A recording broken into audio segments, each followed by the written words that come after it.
They're like a yeah. I prepared this chat. I checked this out before stream. Okay, I wanted to do right. So the tiers chat is gonna be simple S A B C, right? And then there's a have not explored yet.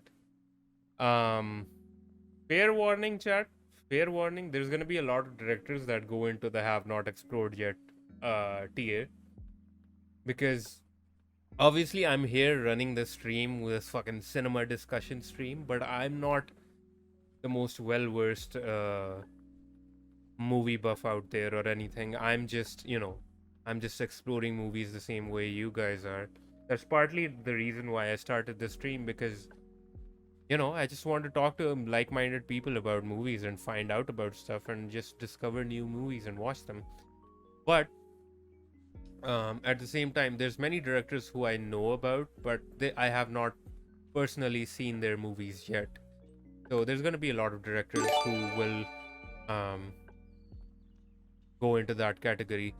AJ, Srijit, you're fucking insane, man. Fucking hell. Get some Shana Pogs out in the chat for my man Srijit. Crippling Depression 10. 25 gifted subs in the channel so far, chat. This guy's insane, man. You're insane. Thank you so much.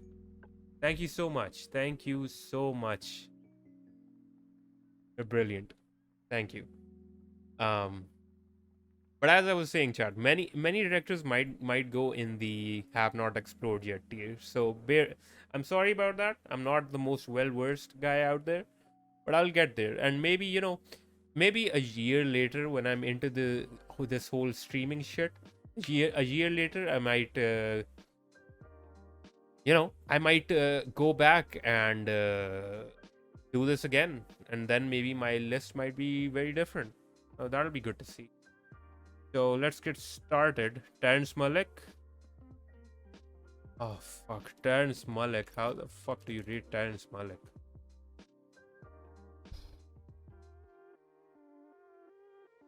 It fucking started with a brilliantly hard one. So Terrence Malick, obviously, very poetic filmmaker, very brilliant filmmaker. In his day, in his prime, he's insane, chat. He can be very, very good. Very abstract, very poetic. But it sort of depends on which movie of his you see, right? Because movies like Badlands and I have not seen Days of Heaven yet, but Badlands and Tree of Life, I would like to say they're fairly different, but these are two of my favorites from him anyway. Badlands and Tree of Life.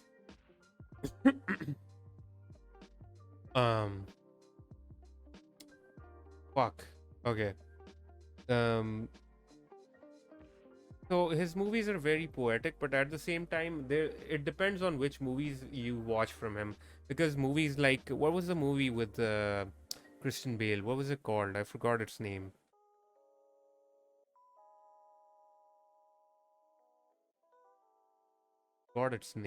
Knight of Cups.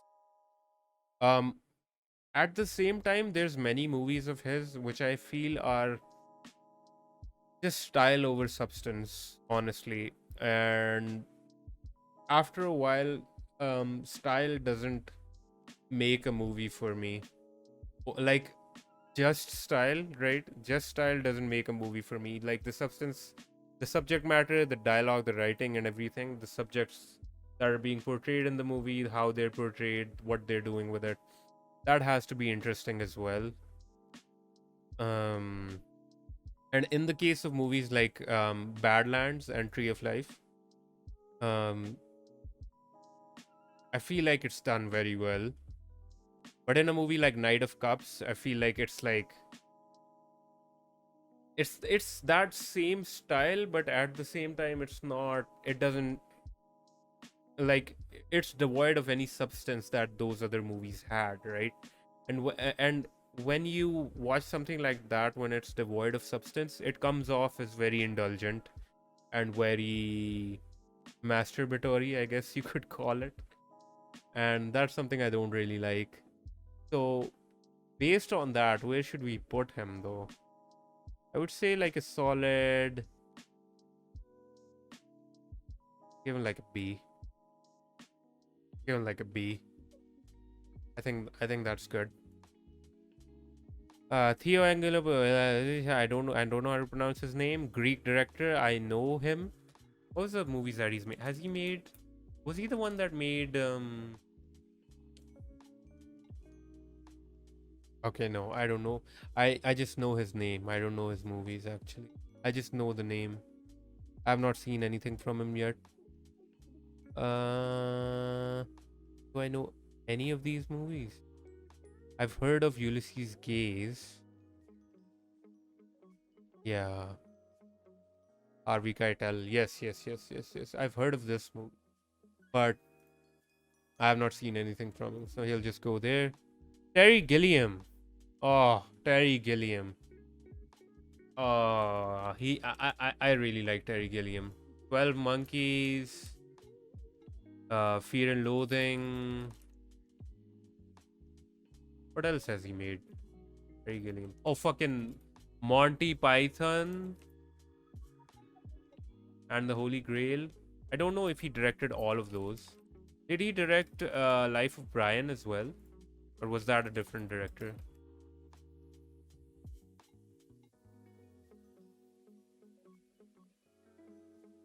Oh, actually, he did not. Okay, Terry Jones directed Life of Brian, but Terry Gilliam directed Holy Grail. He has to be an A or an S, definitely.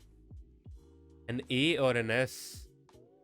Terry Gilliam's a brilliant fucking. I didn't like 12 Monkeys as much, even though I liked it. But not as much as I like, say, not as much as I like Brazil, or not as much as I like Brazil or Monty Python. Fear and Loathing. Okay, so Fear and Loathing and 12 Monkeys are kind of down in the tier, but Brazil and Monty Python and the Holy Grail, in my opinion, are two of the fucking some of the greatest movies out there that you can watch. So, is he gonna be an S or an A? Is he gonna be an S or an A?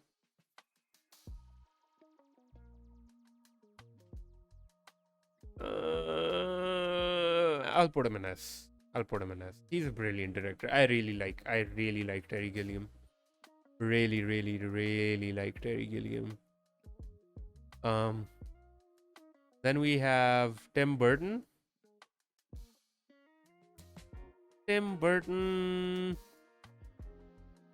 Okay, Tim Burton. Obviously, very unique voice. Very unique visual style. Dark but still playful. Portrays many adult themes while also being fairly like at least like PG-13, right?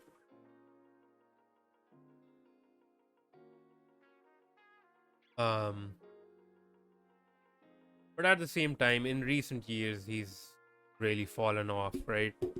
What has he made in like recent years? I know. I mean, he was at his peak in the 90s. He was at his peak in the 90s. But has he made recently?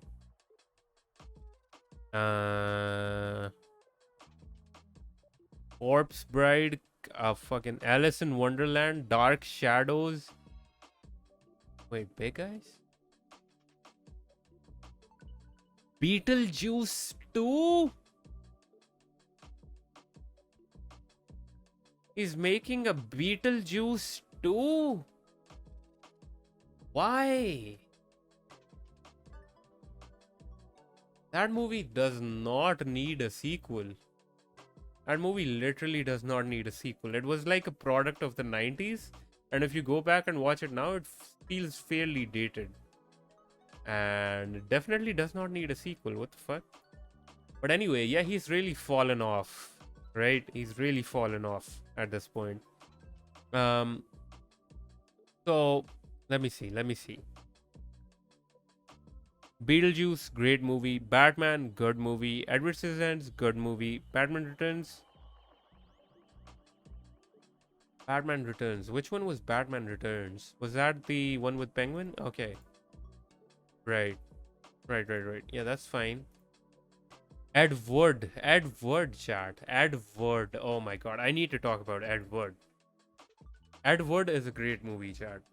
If any of you actually, is it a good movie? Or now that I think about it, shit. Might not be actually. Because Ed Wood, okay, for those of you that don't know, Ed Wood is like a biopic about an actual director named Ed Wood.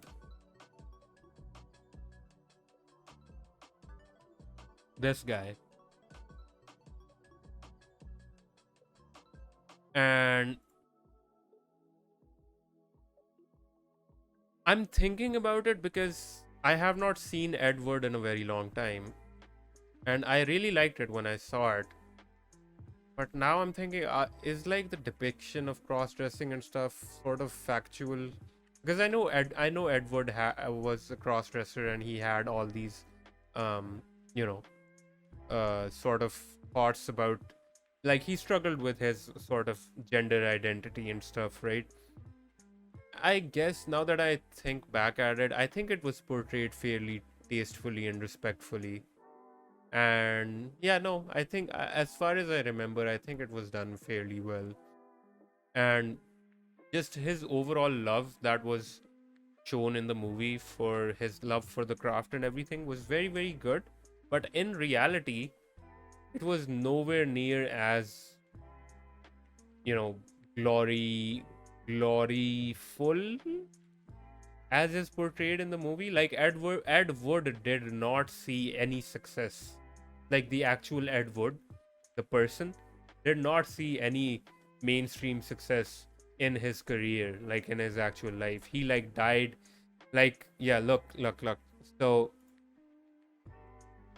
in the 1960s and 70s, he moved towards sexploitation and pornographic films such as Orgy of the Dead and Necromania, and wrote over 80 pulp crime and sex novels, notable for their campy aesthetics. So he essentially,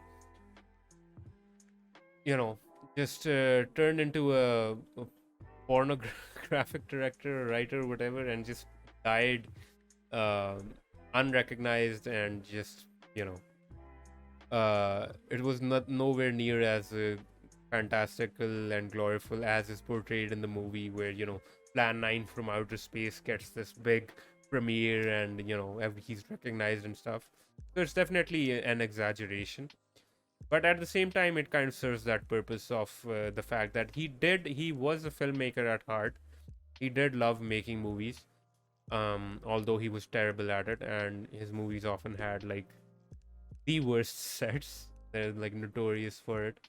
Um, but you could tell that he respected him as a filmmaker, and he um, sort of went the extra mile to pay that homage to him, which was done very respectfully, as far as I remember, anyway. And who played Bela Lugosi? Who played Bela Lugosi in Edward?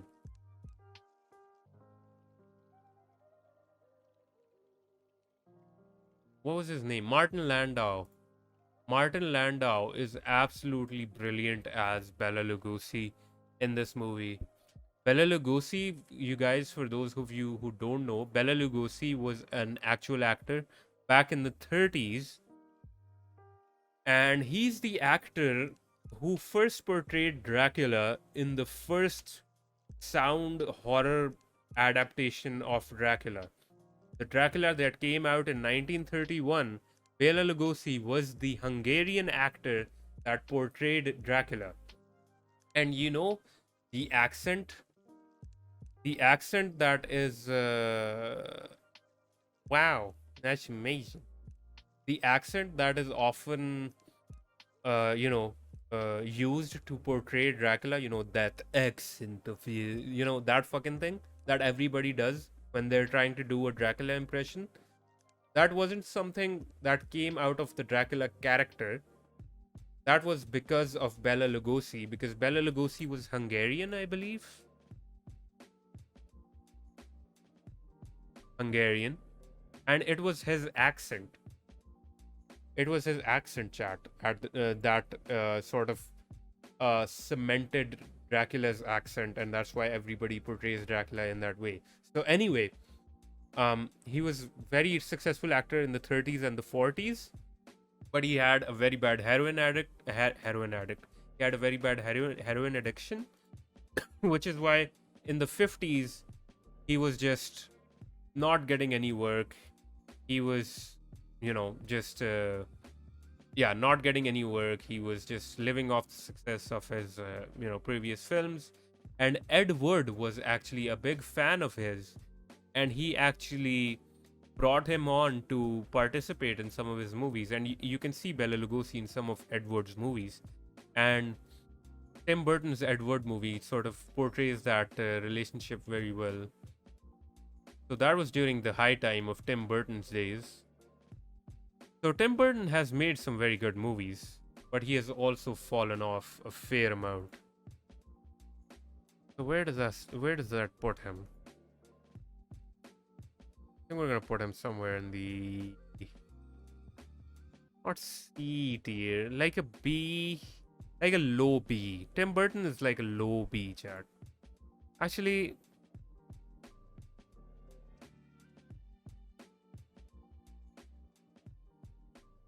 this is hard. Do like a B for now. I might change my mind.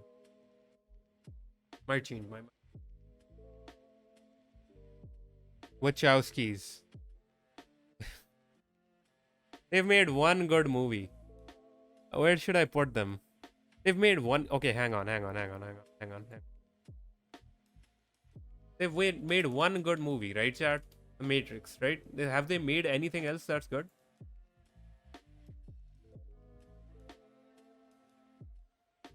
I don't think so, right?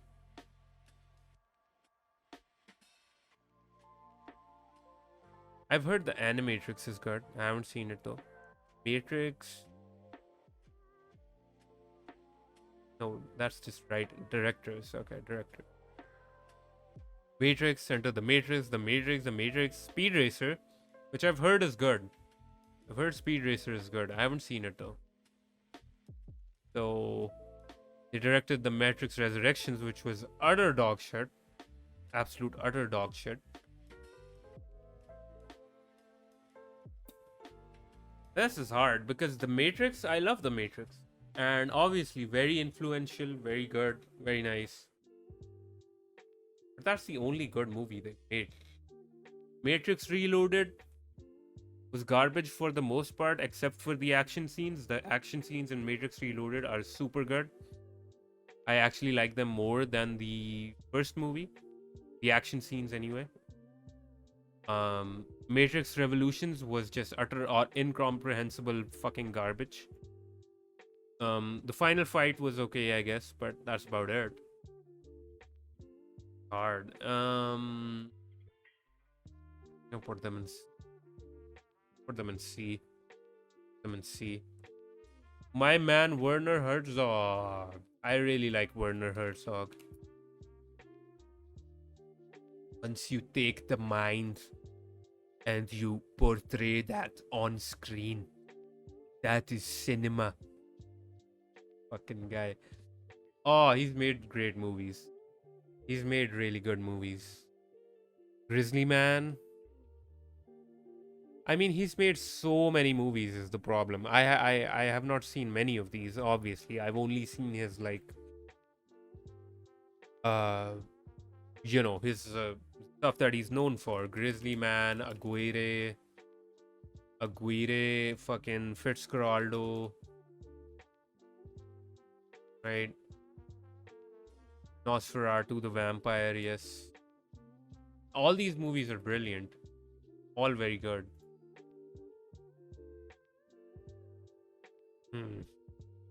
I put him in. Just his movies have such. This is another thing where I don't know how these filmmakers do this. This is similar to Bresson, where it's like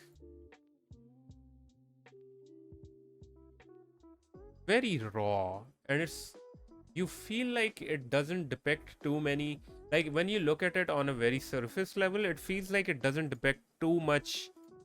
It feels like it doesn't depict uh too much like human.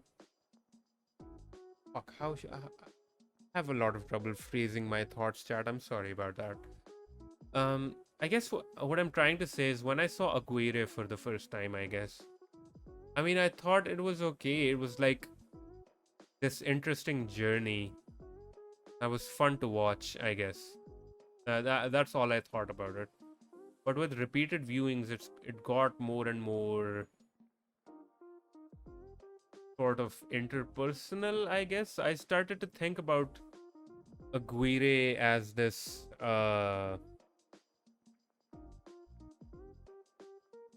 what do you call it? Like I really started to think like Aguirre, I guess, where it's like this expedition is all that he has, and he has to prove this to himself, which is why he's sacrificing so much to the point where he's literally insane trying to achieve his goals. And I guess what I'm trying to say is he does a great job of making you understand character motivations no matter how fucking insane they are. This is also true for something like Grizzly Man, which is a documentary. It's not even fiction, right? It's about a man who literally lives with bears. And he was killed by grizzly bears. Um, but yeah, I guess that's what I'm trying to say essentially, that you really understand why characters feel the way that they feel and make the decisions that they make, even though their decisions are fucking insane. When you see Herzog's movies, and he's just a fucking goof overall. I really like Herzog. Herzog is like a solid A. A solid A. Wes Anderson.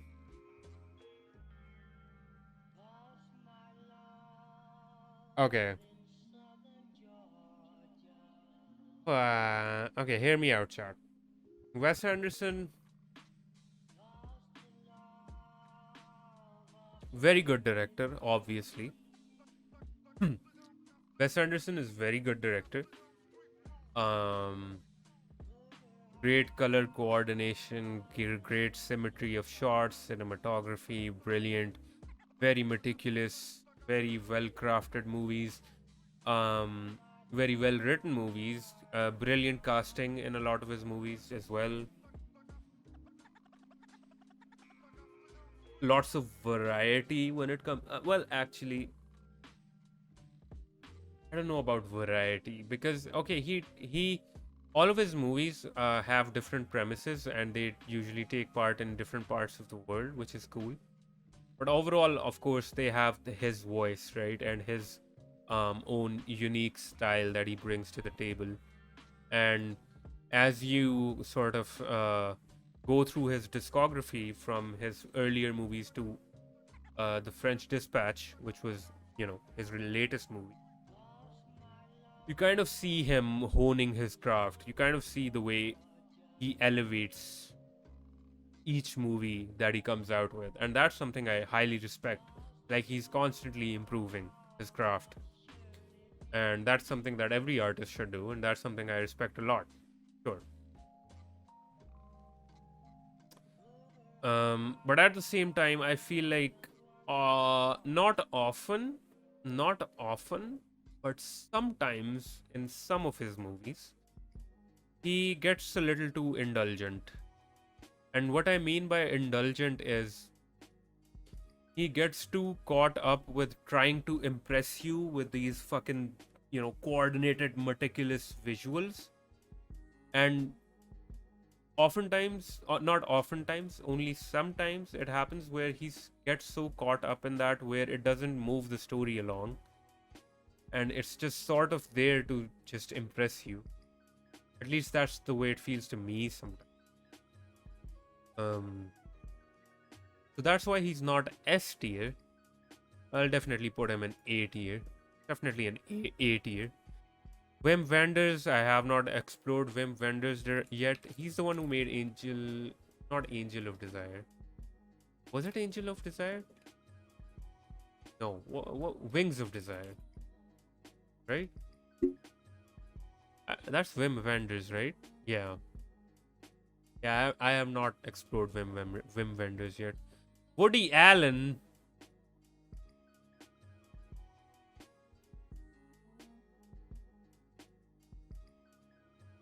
He looks like a young Messi, so it's S tier in my book. Okay, man. Okay, bro. Don't make me rate Woody Allen, man. I'm not rating Woody Allen. Fuck Woody Allen. Yasujiro Ozu, S tier immediately. Immediately, S tier. Fucking Good Morning.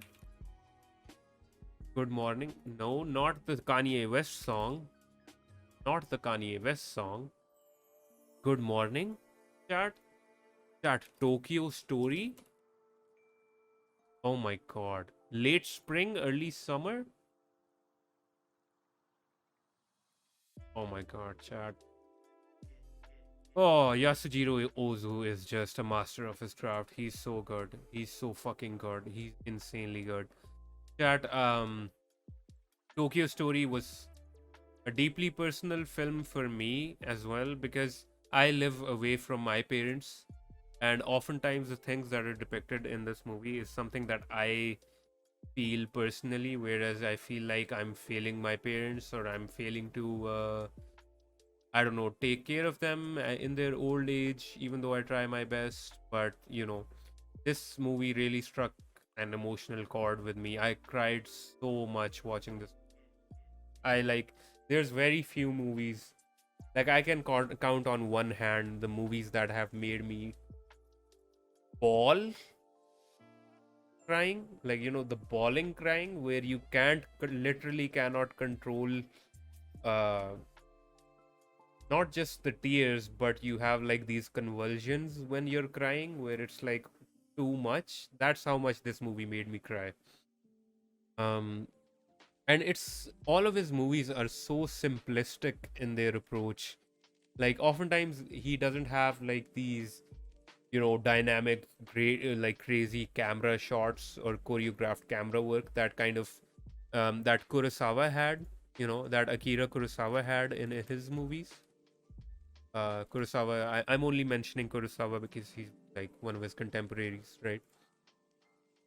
But whereas Kurosawa made like these large scale, choreographed, insane camera work, epics, um, Ozu went the other route, where he depicted these very interpersonal relationships of families, friends, just living their everyday lives. And this movie is essentially about just the relationship between the children and the parents of a family. That's all this movie is.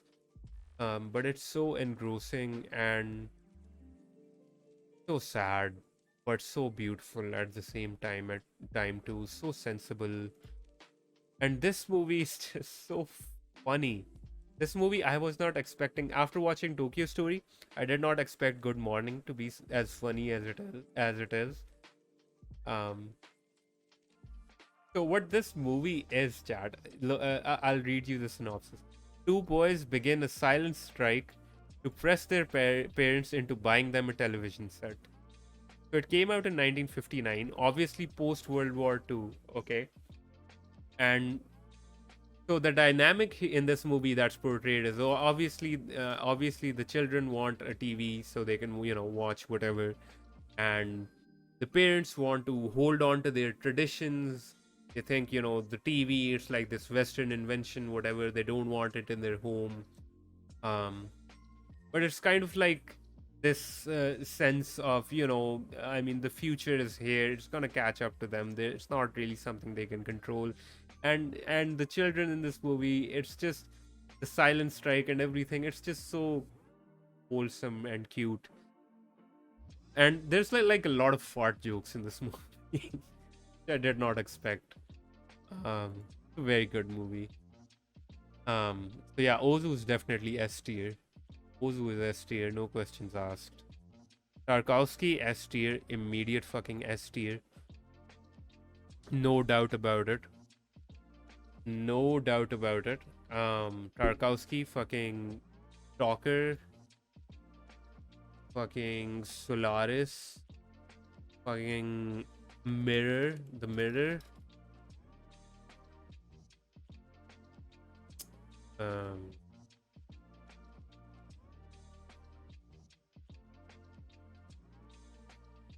as well as Ivan's Childhood, Andrei Rublev. Movies are so dense. I can't begin to tell you what all his movies portray. It's just his movies are like honestly just a deep dive into just the human psyche and the way humans think, and the way, I guess it's kind of like they portray a hopelessness, but at the same time it's like, it kind of portrays this idea of, okay, the human psyche is something we'll probably never understand, and even though the endeavor is noble and it's something that everyone should pursue, it's not something to get caught up on. And even if you don't fully understand, or fully understand why we are here and what we are here for, it's still a pursuit worth pursuing, I guess. My favorite from him would definitely be Stalker. The Mirror, I believe, was made from Tarkovsky's father was a poet, I believe, and The Mirror was based on the poems of his father, I think. I think I remember reading that somewhere. But his movies are incredibly dense, portray very deep, dense philosophical themes like the human psyche. What are we here for? What are we doing? Is there meaning to this? To anything? Is there? Probably not. Who knows? But yeah, if you want to experience some existential dread, but also be hopeful at the same time. Tarkovsky, very poetic filmmaker too. Tarkovsky is like a very poetic filmmaker, very beautiful. His like writing is very beautiful.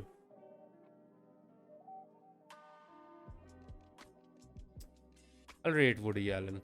There you go, Woody Allen. Have a good one. Lanthimos. Okay. Lobster, fucking. What else was it? God, what was that movie with Colin Farrell? What was it called? Completely forgot. What was it called, Chad?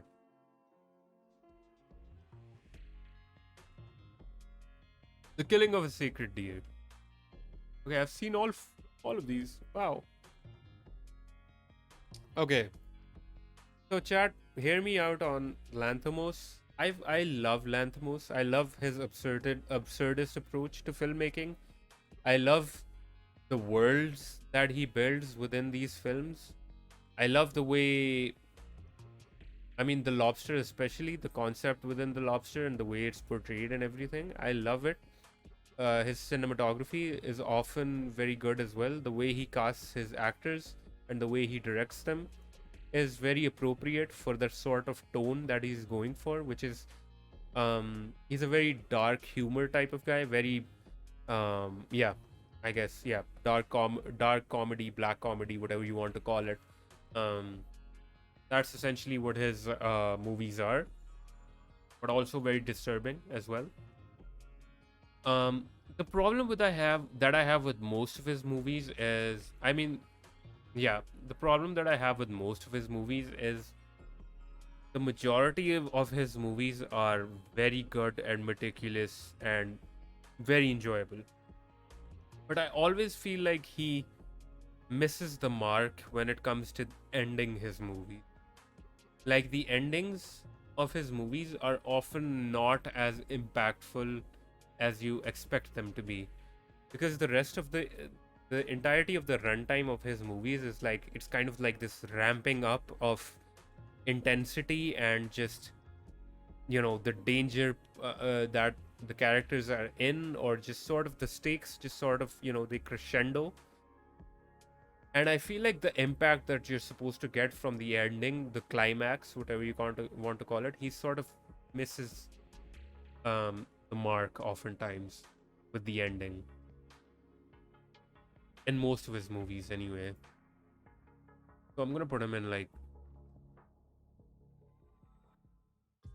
B A. Put him like a high B, low A or high B, chat. Low A, high B, basically A minus, I guess. Zack Snyder. Okay. uh,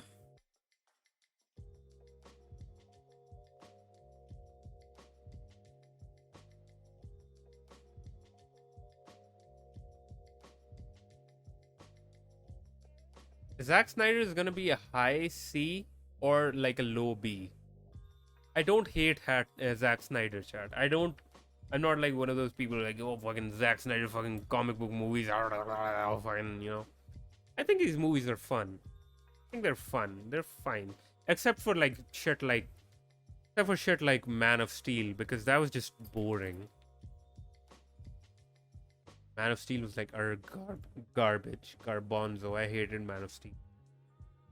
But stuff like Watchmen, even though Watchmen is not like, his adaptation of Watchmen is not perfect. It's like far from perfect. It has like a lot of flaws, has many flaws. Um,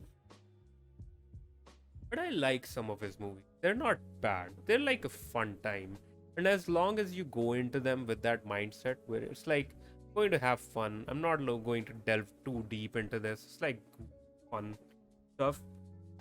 The only time uh when Zack Snyder becomes insufferable within his movies is when he tries to portray them. Well, I mean, he does that often, let's be honest.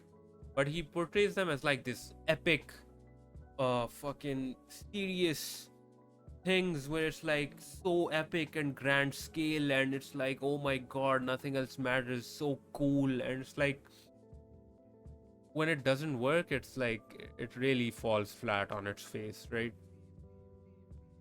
But for what they are, I enjoy some of Zack Snyder's movies. So it's like high C, low B, high C. He's a C. He's not a B. He's a C.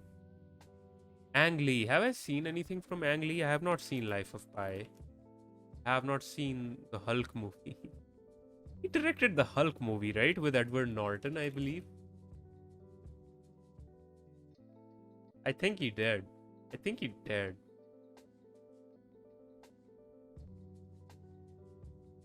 Yeah. No. No, he didn't. Oh no. Oh no, that wasn't him. Wait, I thought Ang Lee directed this. What? What did Ang Lee direct? Why did I think Ang Lee directed The Incredible Hulk? Am I stupid, Chad? I don't know why I thought that. Okay.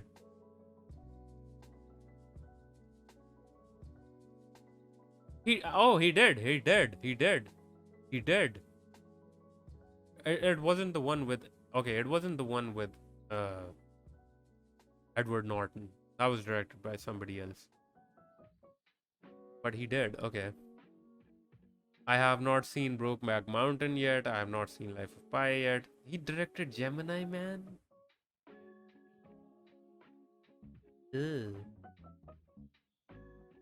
But Chad, I have not seen any of these movies. So we're just gonna put him here. Bellatar, heard a lot about Bellatar, heard a lot about Bellatar. Have not seen a single Bellatar film yet.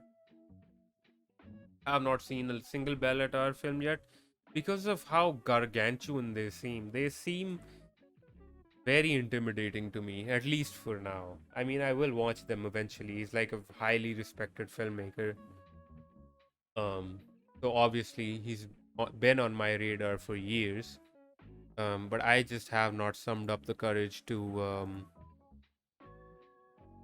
delve into his movie.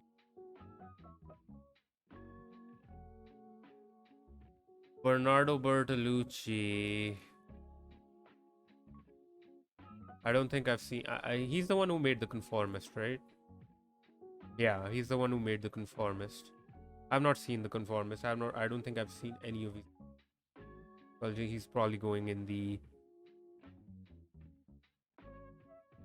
Last Tango in Paris. I've heard some very bad things about Last Tango in Paris. Not that the movie's bad, but behind the scenes, awful shit. Billy Wilder, classic golden age Hollywood director. Oh, okay. Okay, classic noir director. Um, Hang on. Where's the IMDb?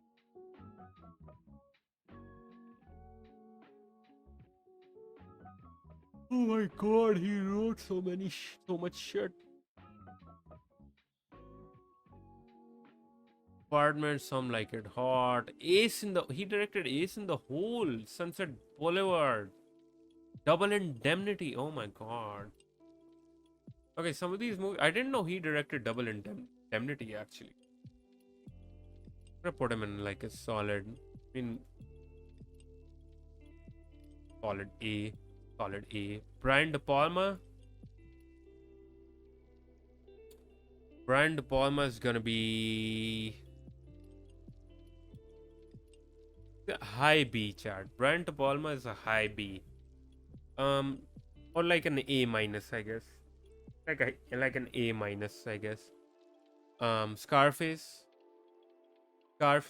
Phantom of the Opera, brilliant movie.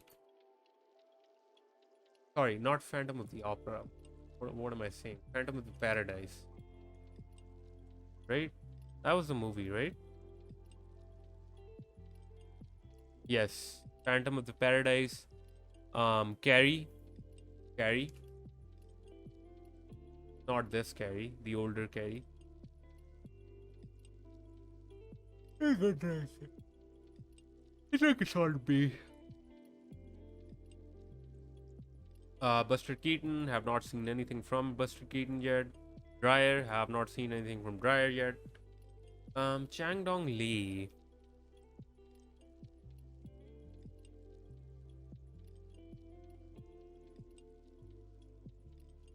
Oh, he made Oasis. Yeah, Burning. And Oasis and Peppermint Candy. Oh my. Okay. This guy is an S tier. This man is an S tier.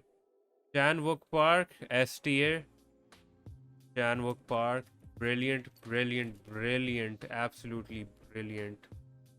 South Korean director. Guy who made Old Boy. Guy who made The Handmaiden. Thirst. All of his movies are great. Chat, you can pick up any of these movies. They're great. Pick up any of these movies. Oh, this is the producer. Yeah, I just know Buster Keaton from his, his stunts and stuff and his acting stuff. I guess he probably directed some of the movies that he acted in, right? I just have not explored that era of movies a lot yet. I've explored some horror, but not the Buster Keaton, Charlie Chaplin side of things. Not yet, at least. But Lady Vengeance, I'm a Cyborg, but that's okay. Stoker, Hearst, The Handmaiden, Old Boy. So many good movies. So many good movies. Oh my god. That's a definite S tier. That's a definite S tier. Kiarostami, S tier. Kiarostami, one of the most brilliant directors. Chat, do yourself a favor right now. Go watch Close Up. 1990, sorry, not 1997, 1990. Close Up. Okay, so Kiarostami has two types of movies. I'm talking in a very broad sense. But his movies are essentially of two types. They're like, and like these two types are not mutually exclusive. Like what I'm describing, they kind of mesh into each other as well, sort of their elements. So he has like these super uber experimental movies where he does like very meta shit with these movies, which I'll explain. Either that, or he has like these very small scale small scale, very gentle, very beautiful, interpersonal, small scale movies where it's just like maybe he like portrays like a small relationship between a child and his friend, or like, you know, a person that's trying to reconnect with his rural village or something like that. Like sort of like a gentle story about that. It's either that or something uber experimental. And these two aspects sort of bleed into his movies as well, like into each other. They're not like mutually exclusive or anything. This one is experimental, quite experimental, in the fact that it portrays real people playing themselves. Okay. So the movie is about an incident. I'll just read the synopsis. The true story of Hussein Sabzian, a cinephile who impersonated the director Mohsin Makhmalbaf, can't pronounce that, who is an actual director, actual Iranian director, okay, the real guy, to convince the family they would star in his so-called new film. Okay, this was a real incident that happened in Iran. And Kiarostami read about this, got in touch with the guy, and so a portion of this movie is just a recreation of these events where all of the actors are real life people portraying themselves. So the incident that actually happened to them, they're sort of recreating that incident, okay? And another portion of the movie is sort of the aftermath that happened after this event occurred, right? So it's partially documentary and partially fiction, but not really fiction because it actually happened, right? So it's like kind of meta in that way, okay? Very interesting. And it's like a beautiful movie. It's so gentle, so beautiful, so sensible. I recommend everybody watch this. It's brilliant. It's so good. Um and then he has movies like Where Is My Friend's House? It's wholesome, such a wholesome and gentle, such a delicate movie. It's such a cute movie. I just looking at this, I just have a beautiful like a smile on my face. The premise of this movie is, chat, it's just such a simple premise, okay? The premise is that this child, I'll just read it, I guess. 8-year-old Ahmed has mistakenly taken his friend Muhammad's notebook. He wants to return it, or else his friend will be expelled from school.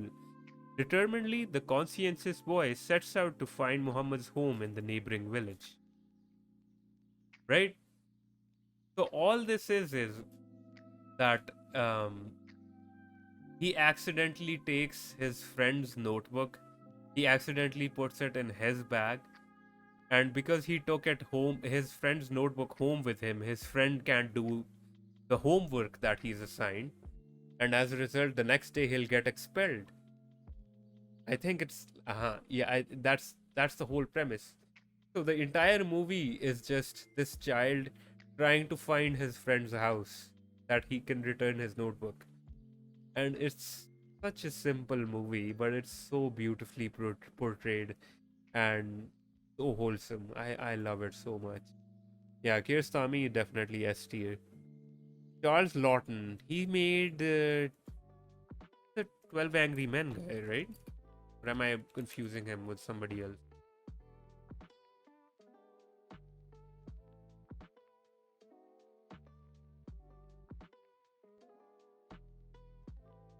He was an actor, but we're only talking about. Oh, he made Night of the Hunter. Okay. Man on the Eiffel Tower. I have not seen this. Night of the Hunter was a very good film, but honestly, it's one of those films where I was like, okay, this is a very good film, but I failed to understand why it's considered, why it's so respected. I mean, I understand um, the character, the main villain character, I don't remember his name, was beautifully portrayed, and just the cinematography for the time when the movie came out, 1955, it does not look like a movie that came out in 1955. Like, it looks like a movie that could have been shot today. It's just in black and white. Like, that's how good the cinematography is within this movie and the direction. So, I guess maybe that's why. But overall, it's a good movie. I just fail to see. I just don't consider it to be, I guess, um, I don't know. I just fail to see the point. That that why this movie is considered to be as great as it is. Maybe I'm just not well versed enough, or maybe I'm looking at the wrong things. I don't know. So as a director, Charles Lawton, be like an A, like an A, because it was a very influential film, right? Charles Chaplin, I have not delved into Chaplin seriously. I mean, I've seen some Chaplin shorts. Obviously, everybody has, as influential as he is. Everybody has, obviously, but I have not properly explored him yet. Okay. Charlie Kaufman, S tier. Kaufman is absolutely S tier. Synecdoche, New York. Synecdoche, New York is one of my favorite movies, chat. Ever. Ever. Synecdoche, New York is absolutely the most one of the most densest movies I've seen. I've seen it like 7 times at this point. Every time I see it, I have a new opinion about it. I notice new things about it. I notice new perspectives of different characters. And not just Synecdoche, New York. I'm thinking of Ending Things as well. It's a brilliant movie, right? I have not seen Anomalisa, but I have heard great things about Anomalisa as well. Oh, he co-directed it. Okay, but yeah, that's fine. But yeah, he's definitely S tier. Charlie Kaufman, definitely S tier. Um, I don't actually know who Chris Sanders is. Who the fuck is Chris Sanders?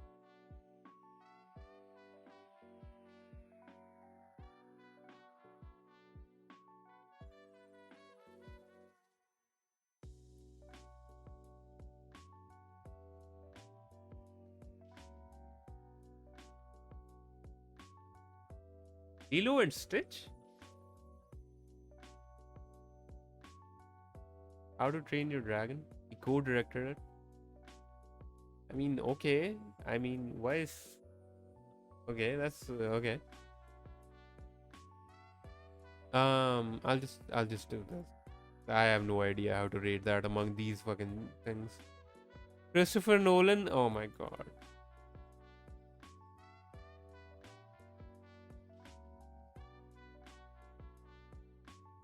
Christopher Nolan is like mid A for me. Very good, obviously very good. Um, Obviously in today's day and age, it's become popular to hate Christopher Nolan, or I don't know, just sort of portray this aura where you're like too good for his films or something. But he's made some great movies, Chad. I mean, the Dark Knight trilogy was very good. Interstellar, like all of the movies that he's made, ever since he's been making movies, um, he's only improved. He has only improved. I have not seen Tenet, which is his latest movie, right? I have not seen Tenet yet, so I can't tell you about that. Interstellar, obviously, still referenced to this day, still considered a masterpiece. I really like Interstellar. The only thing I didn't like about Interstellar was you know, the whole love is the only thing that transcends dimensions. Like, I didn't like that whole pick. Thought it was overly sentimental and melodramatic. That didn't really fit the tone of the movie. I feel like if that wasn't a part of the movie, it could have been much better. Dunkirk, very good movie. Very, very, very good movie. And just the way he, plays with time and everything. I mean, everything's been said already, but just the way he plays with time. Obviously, he's like very obsessed with time for some reason. All of his movies have like some aspect of where he like does some shit or another with time. But he's very sensible. He knows how writing works. His films are very well paced. He often casts very, very, very sensibly to get the point across. And then we have what was that movie called? Memento. Yeah, Memento. Memento is a very good movie that I have not seen in a very long time. But yeah, he's like an A. Claire Denis. I don't think I have seen anything from Claire Denis yet. He made what was it called? Beau Travail, right? Was that by her? Yeah.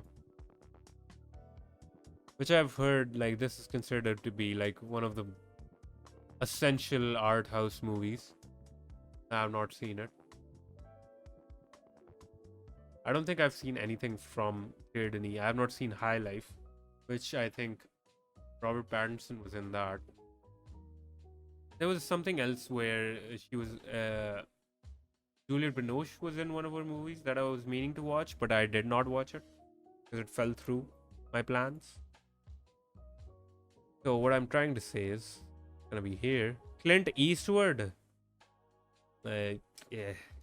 As a director, he made Gran Torino, right? I actually did not see Gran Torino. And did he direct Million Dollar Baby? I'm gonna do director. Oh, he's made a bunch of shit actually.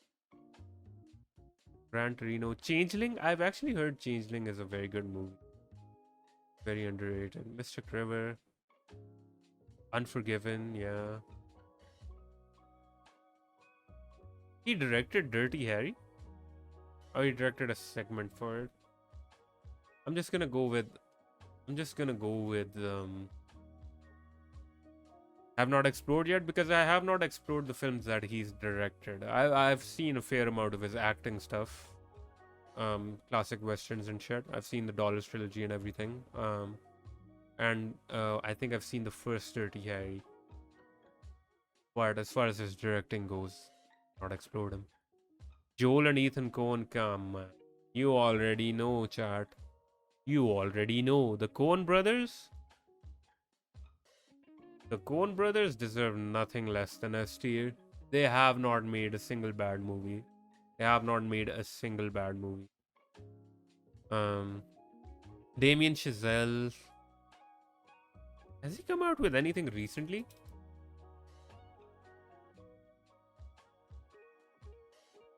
Like he made La La Land, right? Did he come out with anything recently? What did he come out with? First Man is something I didn't see actually. No, wait, did he direct First Man? Yeah, he did. I didn't see First Man. Then the Babylon, which is upcoming.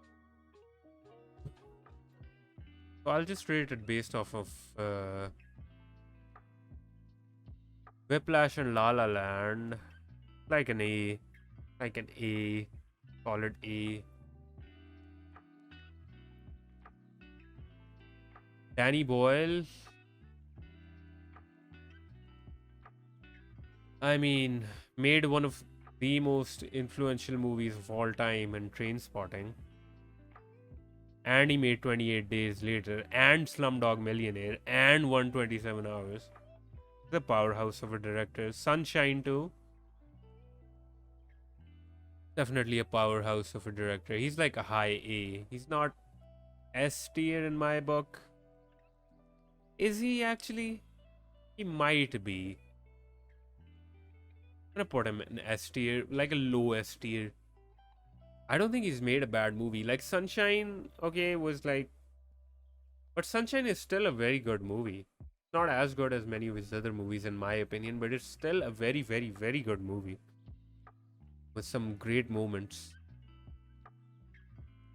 Yeah. Agnes Varda, oh come on, that's another S tier. Agnes Varda is the sweetest soul, the absolute sweetest and gentlest and most beautiful soul that has ever graced this planet. I'm convinced of it. All her movies are just like a caress, like a warm hug, or like a caress from like a loving mother figure or something like that. So gentle, so sensible, so good. All of her movies just, yeah. Rest in peace, Agnes Varda. You will be missed. Argento's a solid B. Very influential giallo director. Very striking visual style, colorful cinematography in his movies, which is very unheard of when it comes to horror directors, because horror directors like to be very dark, lots of blacks, use of black color in their movies, very dark, dull, dreary. But Dario Argento, as well as many of the giallo Italian directors, sort of played with color a lot more than most horror movie directors do. And for that, he is considered to be very influential. And if you want to get into him, Suspiria is like the quintessential movie from him. Not the 2018 Suspiria, the 1977 Suspiria. Even from the like, if I pull up the screenshots, right, like you can see from the screenshots how visually striking his movies are.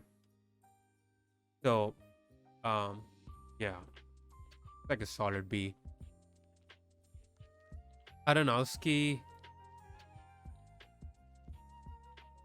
is like somewhere in the middle of A and B. He's like A. Black Swan is a very good movie. Fucking, what's it called? Requiem for a Dream. Brilliant movie. He's very, very Mother, which is a movie that not many people liked.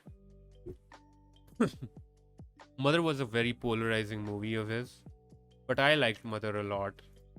I really respect the fact, like any artist and filmmaker especially, that is uncompromising in their vision and doesn't give in to censor boards and studio requests to kind of be more mainstream, and in order to be more appealing to the masses, somebody who doesn't compromise on that, somebody who fully goes in and is uncompromising with their vision.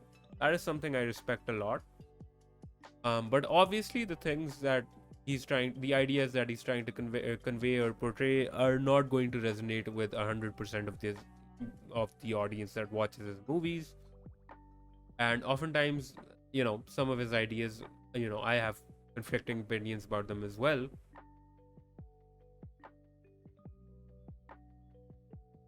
But I highly respect him as a filmmaker, as a person who,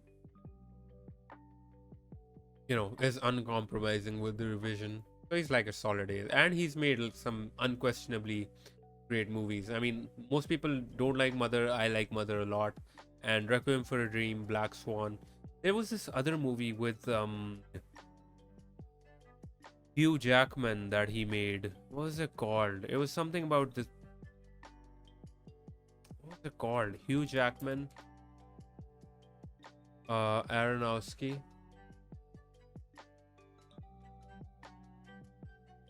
The Fountain, yes, this movie.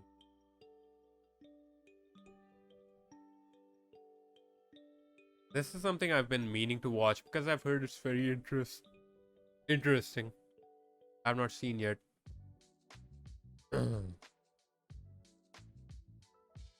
Cronenberg. I've seen a couple of movies from Cronenberg, but I feel like I really should I do have not explored. I have seen like 3 movies, 2 or 3 movies from him, chat, but they are his like they're like the movies, right? That he's known for. Well, actually,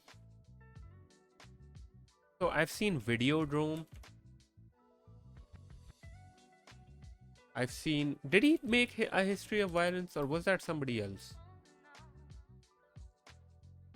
No, that was Cronenberg.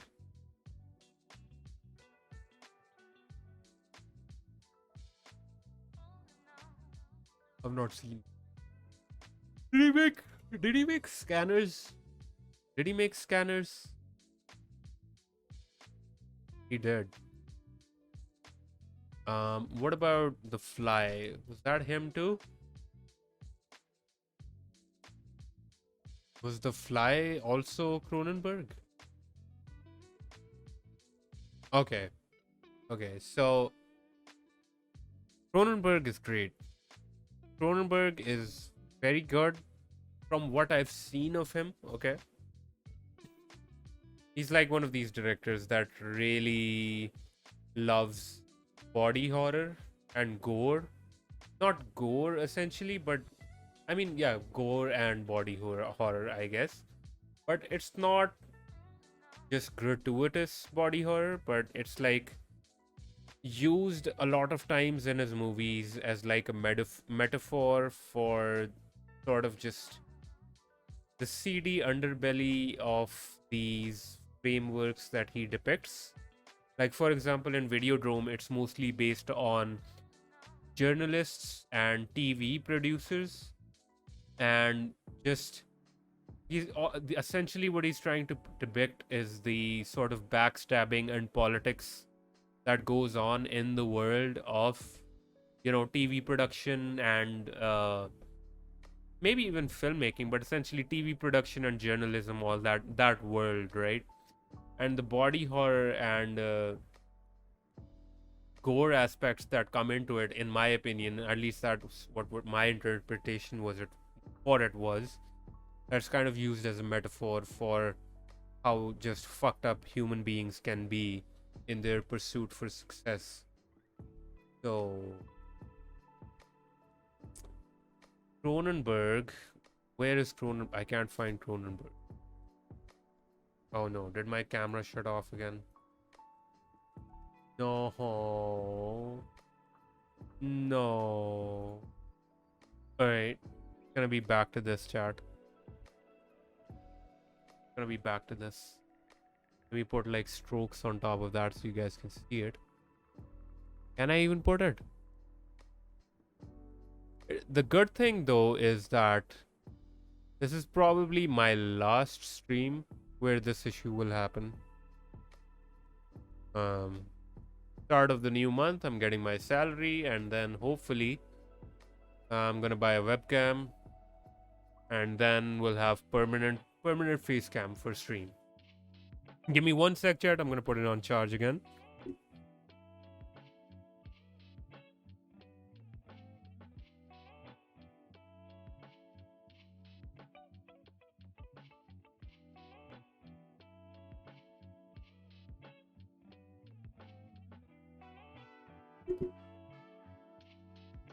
This is gonna be the last cinema discussion stream, though, hopefully, where this issue will happen.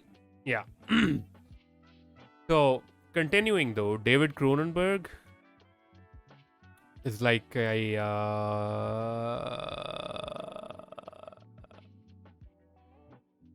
high B, A minus, A minus. He's like an A minus, definitely. Fairly good. Um, very influential, very influential, obviously. So, in my opinion, he's like a high. Fincher's is an S. Fincher is absolute S. The great thing about Fincher is, I mean, this is something that many video essay YouTube guys have dissected to death at this point. But obviously, Fincher is a guy that uses CGI very sensibly. He has this talent of blending CGI in a way where you never notice it. And he always uses it in a very sensible way where it's used to enhance the immersion of the scene, I guess. Whereas when you think about CGI, it's usually it takes you out of the scene because you notice the CGI and immediately it's like, oh my god, it's CGI, right? But he has this talent for masking CGI so well where it adds to the scene and you don't even notice it. Other than that, just very meticulous filmmaker. He plans out everything and he always has a plan for everything, and just it really shows. His hard work really shows in his movies. So definite S tier right there. David Lynch, favorite director, absolutely S tier, absolutely S tier. No questions about it.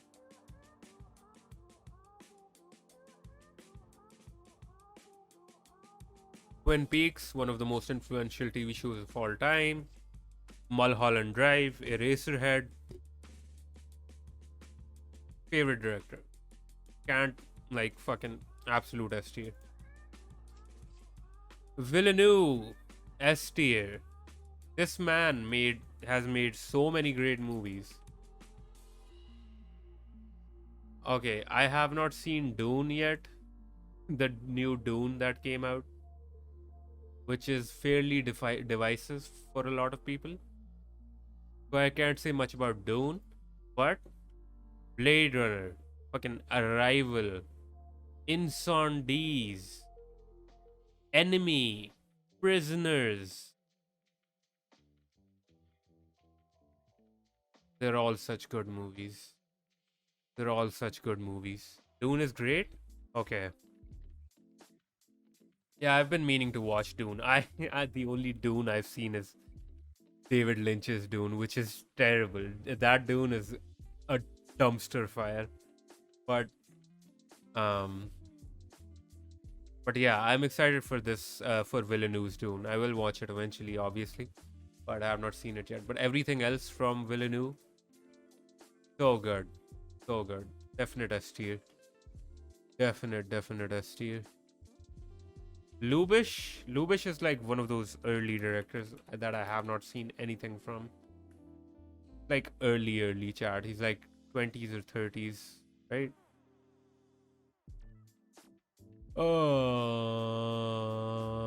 Yeah. Yeah. I have not delved into Lubitsch. Fellini. Okay, so with Fellini, I've seen 8.5. But the problem is that is the only movie I've seen from Fellini so far. And I love 8.5. 8.5, if I were to rate Fellini solely on 8.5, he'd be an S tier. But I feel like I can't make that call based on one movie. Even though I've heard all of his other movies are great too.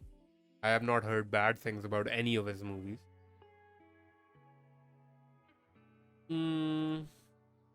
So I guess I'll put him here for now. I'll just put him here for now. Because I've only seen 8.5. Coppola. I mean, he has to be S tier, right? He made anything bad? like unforgivably bad? Has he made anything like that?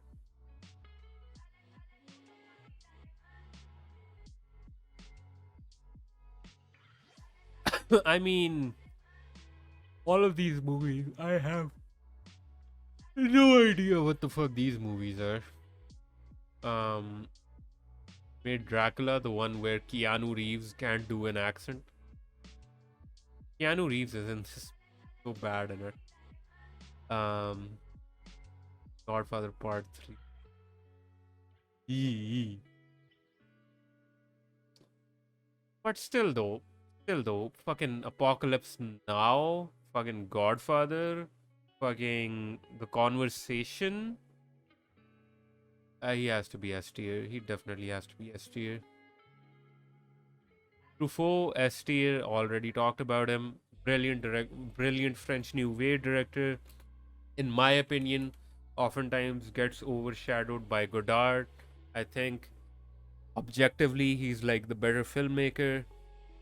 The 400 Blows is a beautiful coming of age movie, and just all of the different things. The way he pokes fun at Hollywood is probably my favorite part of all of his movies. The way he pokes fun at all of the trends that were going on in Hollywood at the time, does it so well.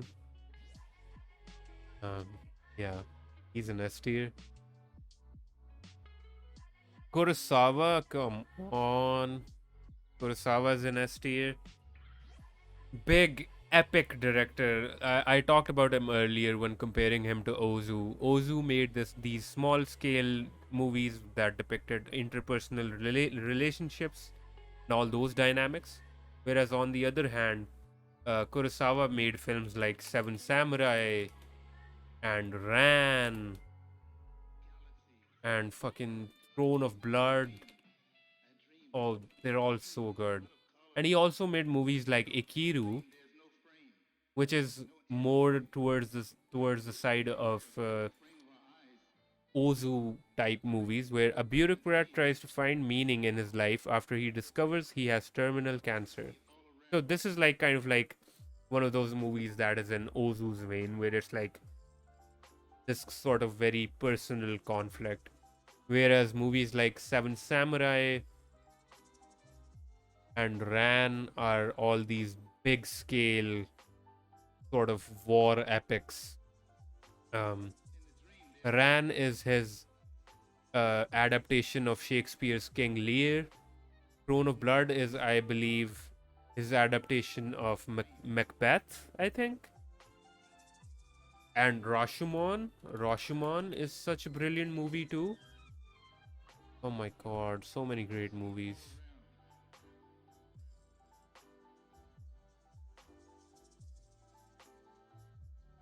So many brilliant movies. Yeah, he's an S tier.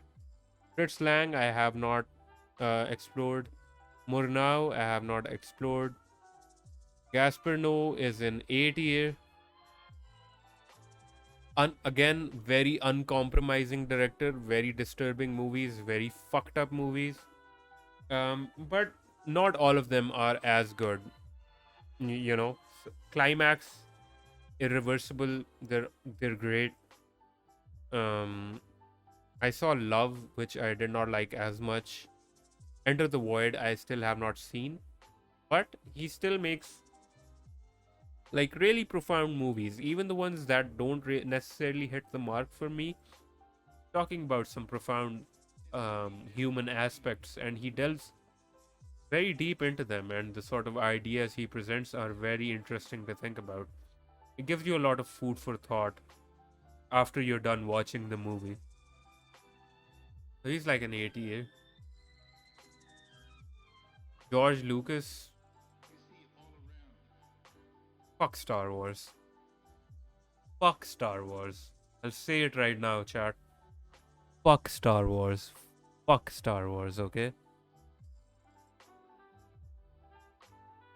Guillermo del Toro. Uh,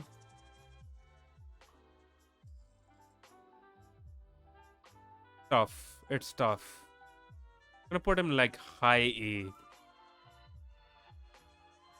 High A. Guillermo del Toro is a great director. Pan's Labyrinth, brilliant movie. Pan's Labyrinth, in my opinion, is a perfect movie. I don't think there's a single thing that's bad about it. Everything is necessary. Everything is present to move the story forward, present to develop character motivations. I don't like Star Wars. I have tried. I'm sorry if you like Star Wars, Shrijit. I don't like it. I have tried on several occasions to get into Star Wars, okay? Several times, and I've just not been able to do so because I guess it's just not my cup of tea. I don't know. I mean, I get it, it's a phenomenon. People enjoy it. It's just not for me, I guess. So, this is entirely my opinion again. So, for me, it's like an F tier. Um, but yeah, Guillermo del Toro is an A tier. Gus Van Sant.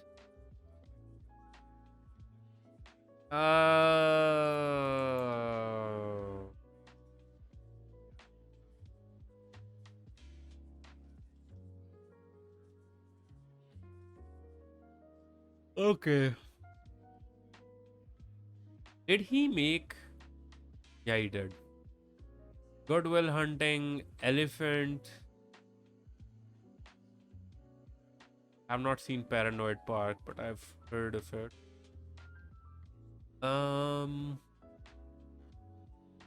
My Own Private Idaho, I've heard is extremely good.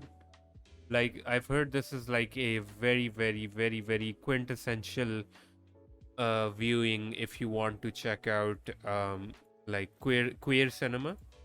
Like, very good, but I have not seen it. But everything else that I've seen from him, based on all of this that I've seen, it's gonna be like a fucking like a B, like a mid B, like mid to low B. No. Miyazaki, I have not seen Ghibli films yet. Hirokazu Korida, I have not explored him. Ingmar Bergman.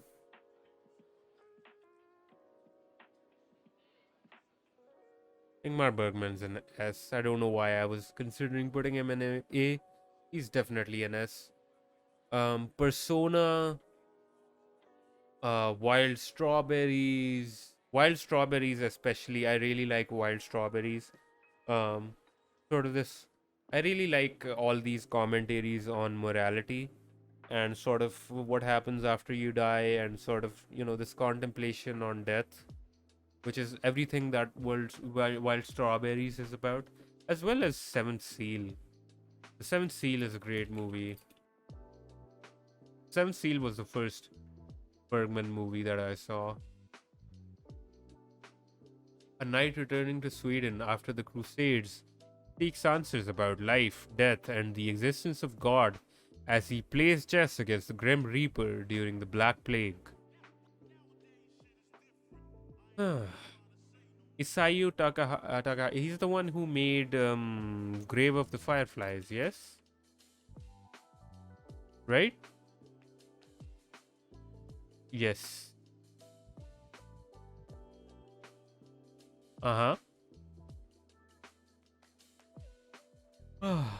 Based on just that, I guess I'll put him in A tier. But I have not seen any of his other movies, so it's just based off what I have seen. What I have seen. Alan Rene, again, I talked about him earlier. Hiroshima Mon Amour, which I like a fair amount. I'm just gonna put him in have not explored yet though, because even Hiroshima Mon Amour I saw a long time ago. Like, I saw that movie like 5 or 6 years ago. I don't really have much to say about it. I honestly don't remember a lot about it.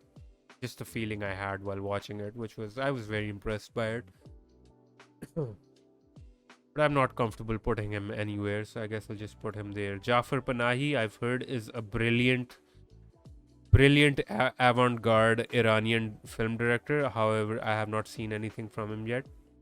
James Cameron, fucking F tier, fuck off. Jean-Luc Godard, A tier. He's not S in my book, chat. He's not S in my book because it's like, one thing I do respect about him is that he was very prolific, and whatever ideas that came into his brain, he put them out on film, and he tried everything, right? He tried everything. And that is something I highly respect in a filmmaker. Highly eccentric guy, but obviously he was a bit of a fucking douchebag. In all his life. But one of the most influential directors of the French New Wave, came out with some great movies like Pierre Le Fou, A Band Apart, Weekend, La Chinoise. I mean, quintessential French New Wave director, obviously. I just don't consider him to be the best because he tried everything, right? And as a result, not all of his ideas were the best. So he's made a bunch of duds in his career as well. Jim Jarmusch, I have not explored. I have only seen The Dead Don't Die, which I did not like that much. I don't think that's like a accurate representation of what he has to offer. John Carpenter, he's like an solid A tier director. The Thing is just a masterclass in paranoia. The level of paranoia that this film brings to the table is just unparalleled, in my opinion. And then you have stuff like Halloween, which Michael Myers, man.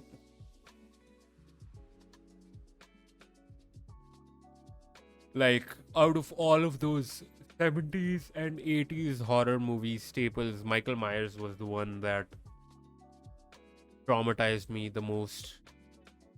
John Carpenter is definitely a solid A tier director. J.J. Abrams.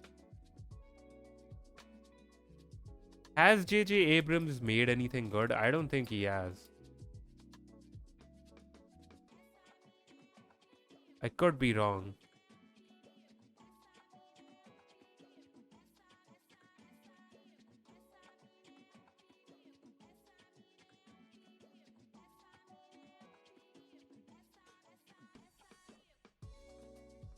Yep, I don't give a shit. F tier.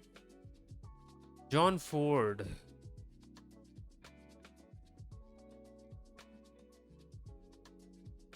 Why? Alright, he was one of David Lynch's favorite directors. That's why I was like, why is David Lynch's face up there? I have not explored. Okay, so I know all of these movies and I mean to watch them, but obviously I have not delved into them. So for now, I'll just put them in. Have not explored. Cassavetes, I have not explored Cassavetes yet. Denis is a brilliant director. Denis is like a solid A. Denis is like a solid A director for me. Very good. Extremely good.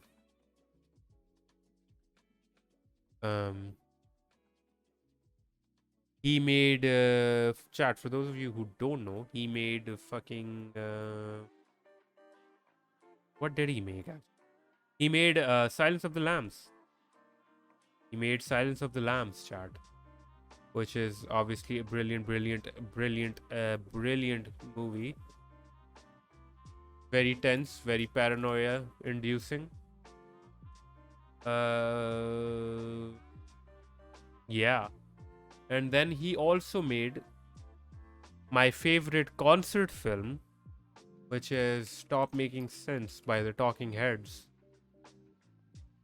Chat, if you are not into the music of the Talking Heads and you want to like get into them, you want like an introduction to their music, go watch this movie. You'll become obsessed with them. It's so good. This concert film is so good. So good. Directed by Jonathan Demme. Great director. Great director. Solid A director. Bong Joon-ho. Bong Joon-ho. Bong Joon-ho goes straight in the S tier. Straight in the S tier. Brilliant director. Brilliant director. Parasite. Memories of Murder. Fucking The Host is an underrated movie from him.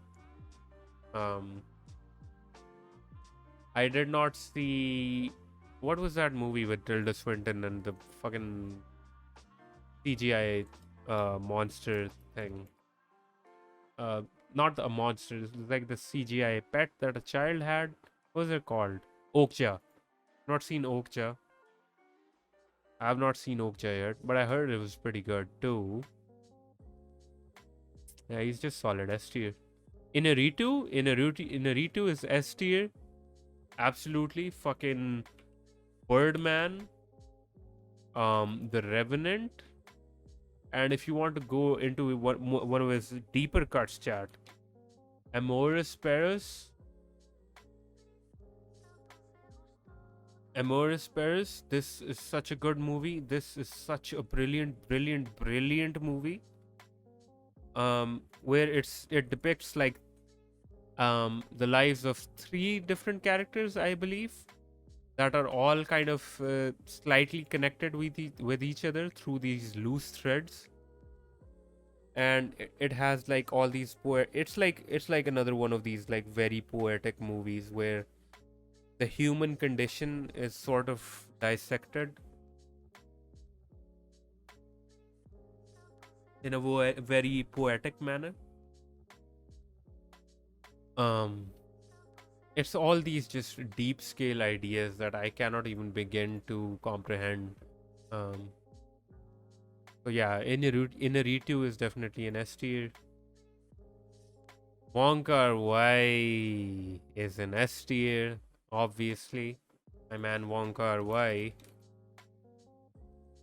Oh my god, so many good movies. I haven't seen Fallen Angels actually, but In the Mood for Love, Happy Together, Chungking Express,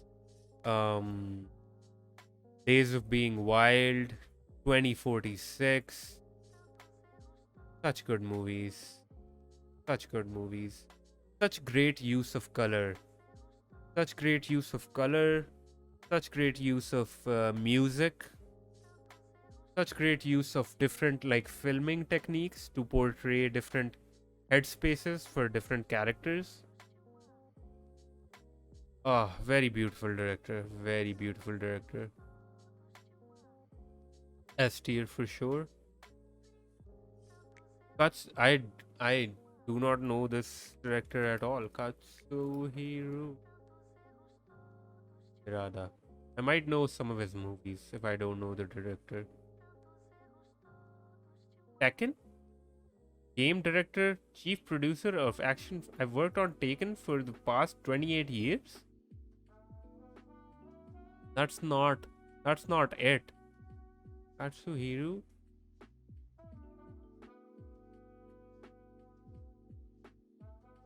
Oh, he's a manga artist? So has he made movies as well? Oh, he made Akira. Oh, okay.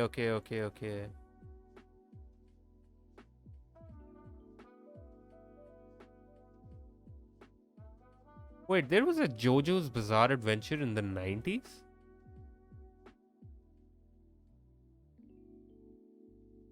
1993 to 2002? That he worked on? What the fuck? Didn't even know it had like a 90s version. But okay, he made did he make Akira or no? Because I don't see it here. Okay, supervising director, what does that mean? I mean, Akira is fucking brilliant. That's the only thing I've seen from him.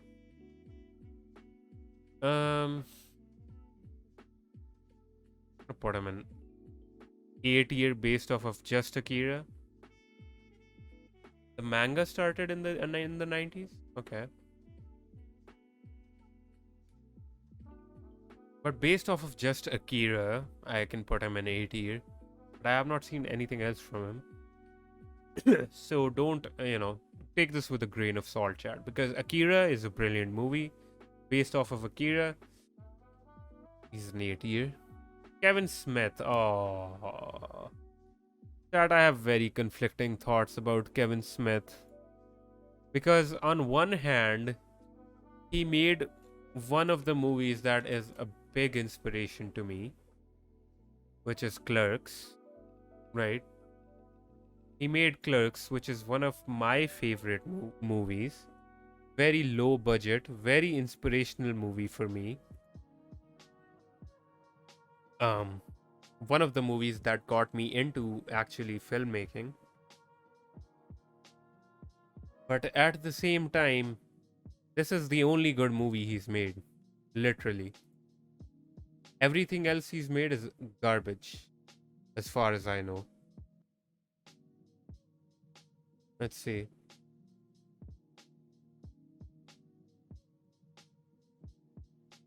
Clerks. There's a Clerks 3? I did not even hear about this. What? What the fuck? Oh my god. So yeah, he's basically just ruined his legacy. This was his debut movie, and it was so good. And after that, he just ruined his legacy. Jay and Silent Bob was good. Jay and Silent Bob are the characters from Clerks. Oh, these ones? These TV movies? I have not seen them actually. The reboot? Okay.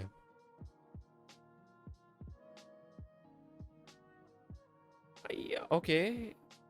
I mean, I have not delved into any of these, but I saw what was the movie that I saw after that where I was like, I saw Tusk, I think.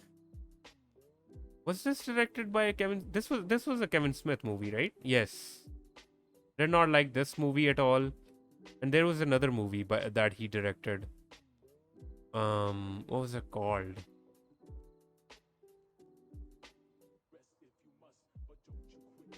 Where is it?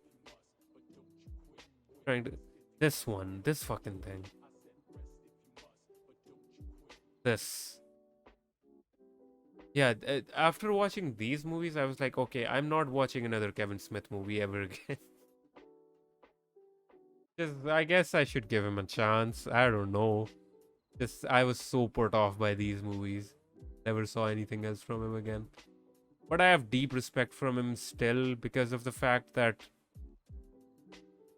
he really props up like up and coming filmmakers that don't have a lot of resources to work with. He like funds their movies and stuff like that, which is something I highly respect. And he came out with Clerks, which is one of my favorite movies. So put him in B. Kim Ki-duk. I have not seen anything from him. He's the one who made Three Irons, right? I think the movie's name is Three Iron. Yeah. Yeah, I've heard that his movies are great. I just have not seen them. So I'm just gonna do this. Krzysztof Kieslowski. S tier. Absolutely. Absolutely S tier. The Three Colors trilogy, the fucking Decalogue TV series. I have not seen The Double Life of Veronique, but I've heard it's brilliant. And I've been meaning to see it. But the Three Colors trilogy, brilliant, brilliant, brilliant trilogy. The Decalogue mini series.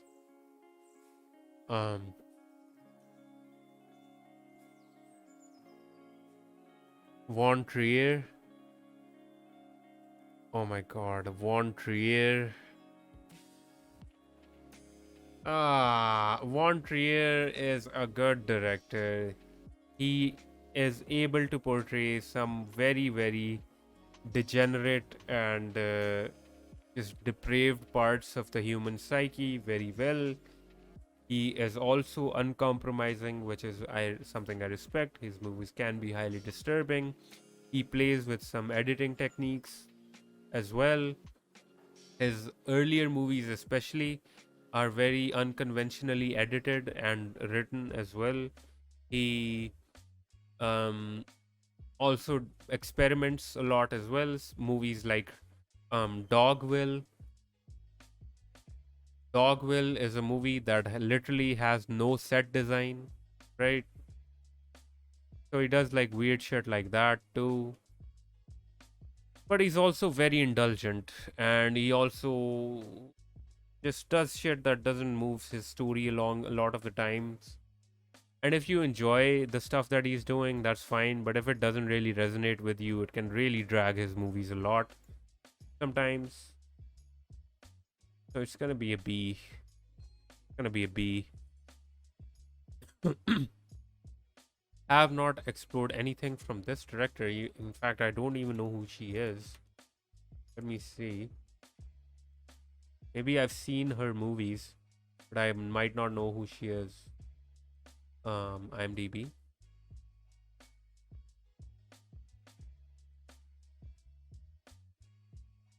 No, I just don't know this director at all. Huh. Okay. Buñuel. Buñuel. Buñuel is going to be an A. Buñuel has that, but I'm sorry if I'm mispronouncing it, but Buñuel has that same issue as Lars von Trier, where he can get indulgent sometimes, and oftentimes some of the surreal aspects of his movies are not. Uh, some of the surreal aspects of his movies, while oftentimes they are able to portray a narrative, and even when sometimes the surreal aspects of his movies seem like they're not making sense, when you look at it from a broader context, it's still you can kind of figure out where he's coming from.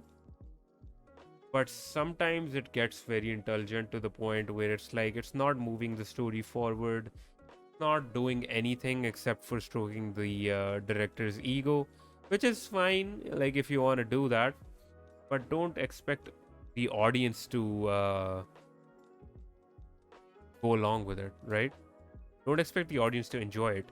If you want to make art just for the sake of art and for your own creative as your own creative outlet, that's also fine. But I'm just basing this on the basis of just their own merit, right? As an audience member, as a film watcher, I guess. So he's like a solid A, not an S tier in my opinion, but a solid A. Lynne Ramsay, she's like a high A. She's like a high A, very close to S, very close to S, but a solid director. Everything I've seen from Lynne Ramsay has been brilliant. Um, you were never really there. You were never really here. Sorry. Um, Ratcatcher. As well as this movie, which I have not seen yet from her, but I've been meaning to watch, is I've seen Ratcatcher, which the other movie. What's it called? Trying to focus in on this image, but I can't. No. Trying to look at Movan Kalar, yes. I've heard this is great as well, but I haven't seen it. But these two movies are very good. And again, one of those movies that are her movies are. She also wrote We Really Need to Talk About Kevin. Directed it, I mean. And again, her movies are again very psychological, um, sort of delve into the human psyche, and sort of attempt to dissect them to an extent. And her movies are great as well. She's like a solid A tier, as well as like a almost an S, almost an S. Makoto Shinkai. I don't know who that director is. Not familiar with this director. Oh, okay, anime. That's why I'm not. Your Name. Okay, I've heard he's great. These titles I've heard of, they're great. That they're great, but I have not seen them, so they're gonna be go here. Jodorowsky. Jodorowsky A. Almost an S for me. Almost an S. His movies are batshit insane. The Holy Mountain and El Topo. I have not seen his recent movies, but The Holy Mountain and El Topo, holy shit, what movies these are. Um, if you want to get into the mind of Jodorowsky, chat, there's a movie called Jodorowsky's Dune. Okay, which is not directed by him. It's a documentary movie which basically chronicles. So before Dune was given to David Lynch back in the 80s to make, it was given. Jodorowsky was like being considered for the director role to direct Dune. Okay, but his ideas were so batshit insane and so ambitious and so off the wall that he didn't get this job essentially. And this documentary just chronicles all of the ideas that he had for the movie, um, sort of the sets that he designed, sort of the ideas for the sets that he had that were never made, but they're sort of illustrated through this movie's graphical visual style, which is very good as well. And it's a very interesting documentary, and it kind of shows you the thought process of Jodorowsky.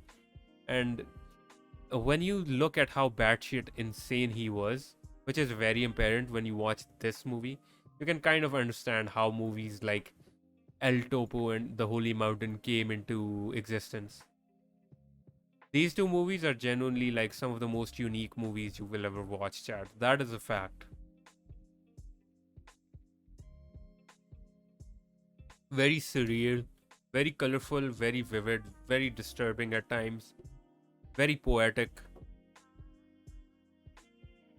I just can't describe it in a. There's no way to describe them. It's like all of it is a metaphor for just human corruption and human degeneracy, and stuff like that. And they're all just brilliant movies. They kind of all have this sort of dark humor, comedic element to them as well. They're all very good, and yeah, he's like a solid A in my opinion. Like almost an S, almost an S. Where did I put him somewhere? I can't find him. Where is he? Jodorowsky. Where did I even put him?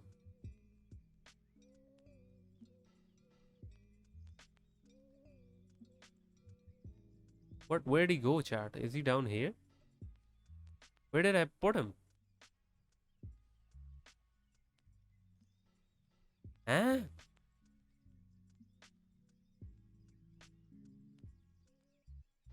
Huh?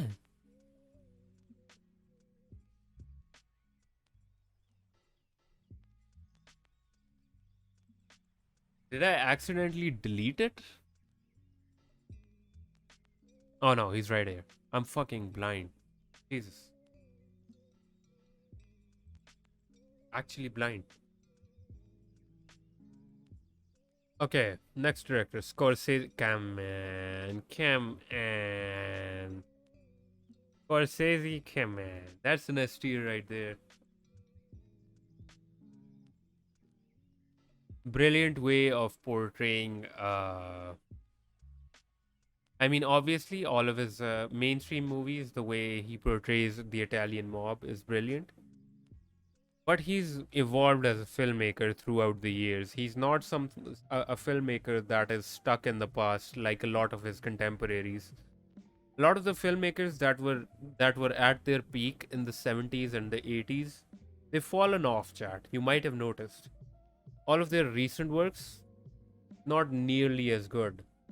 In fact, many of it is just absolute garbage. But Scorsese is one of those directors that has managed to maintain um, the sort of current mindset of looking at human society through a fresh lens every time he makes a movie, which keeps all of his movies, like, none of them are the same, right? None of them feel like he's doing the same thing again.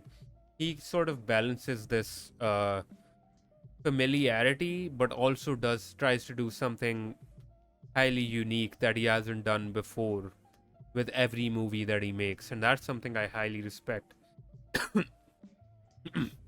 Another thing that I highly respect from Martin Scorsese is that he's a director that has done a lot of work, like a lot of work towards the preservation of lost cinema, like from POC directors, directors in third world countries where they might not have the resources to save certain works of art and movies.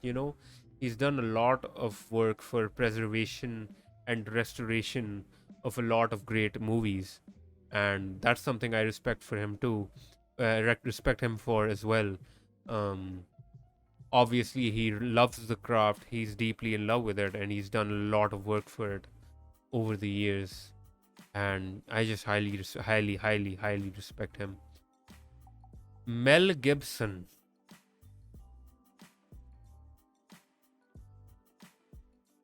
Not gonna be not gonna be a favorable opinion on Mel Gibson, Chad. I'll be honest. Yeah, yeah, yeah.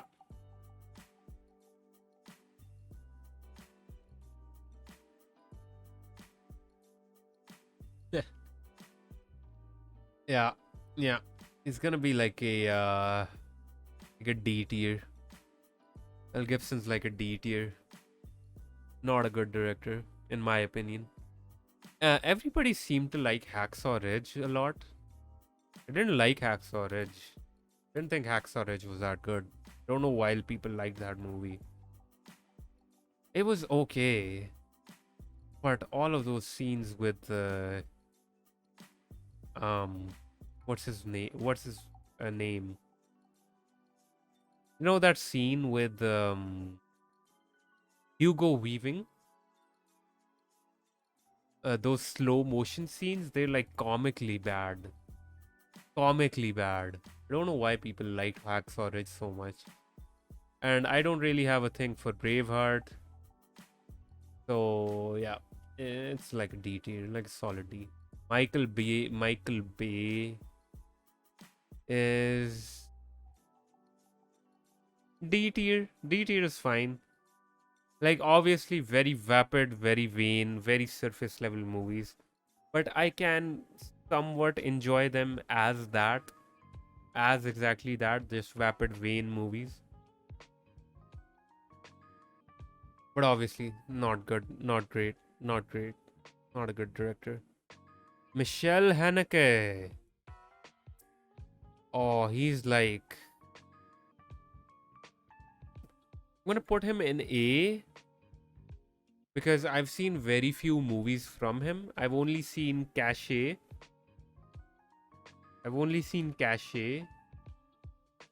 And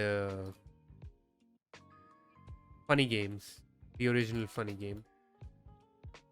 And both of these are incredible movies.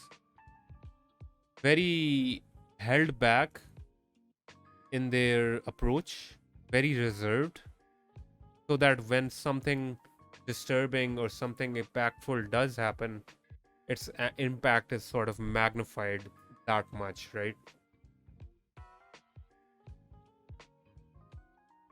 And I feel like if I watch more of his movies, I would probably put him in S tier because I definitely don't feel like these are his best movies, even though they're like incredibly good. If I'd seen more of him, he'd probably be in S tier. But for now, he's in A. Milos Forman. Was he Romanian or was he Hungarian? What was he? Or I think he was Czech. He was Czech. Czech. He made One Flew Over the Cuckoo's Nest, which is a great movie.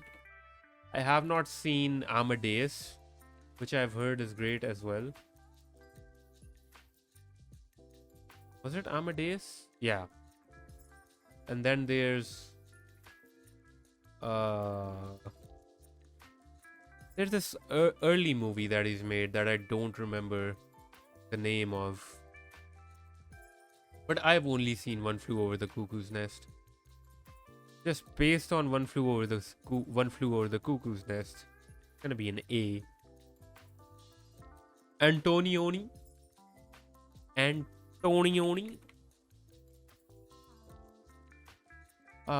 Blow Up. Blow Up and what was it? La Ventura.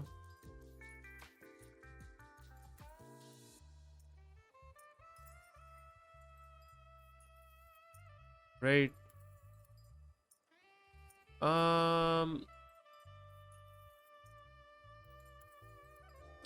Okay, so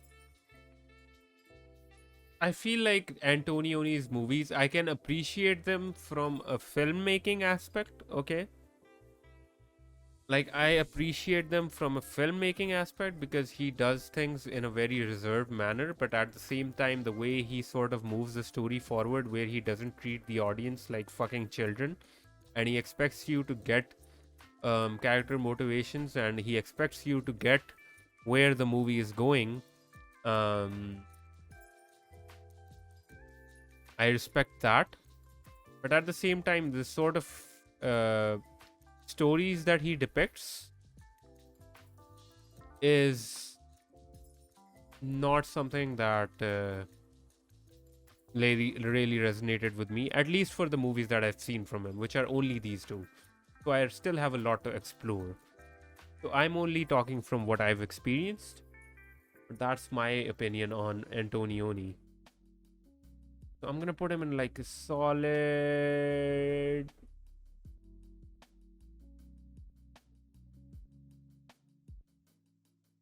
high B. High B.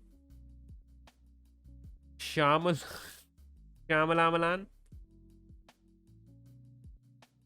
Shyamalan is like a C. Like a C. I enjoy his movies, but not for the reasons he intended. I enjoy his movies a lot, not for the reasons that he intended. Unintentionally funny. It's gonna be C. Nicholas Winding Refn, oh my lord. Like a C. His movies are the epitome of style over substance. Movies are shit.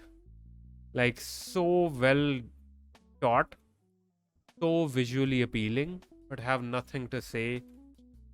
The only good movie from him is, in my opinion, Bronson. I really liked Bronson. I really thought Bronson was very good. But other than that, of course, Drive, actually. Drive. Of course, Drive. Right. Drive. How could I forget Drive? Does Drive push him into B? Does Drive push him into B? I guess so. Like a low B. Not really more than that, because Drive is okay. I don't know why it turned into the cultural phenomenon that it did, because it was a good movie. It wasn't a great movie or anything like that, but okay, whatever floats your boat, I guess. Orson Welles.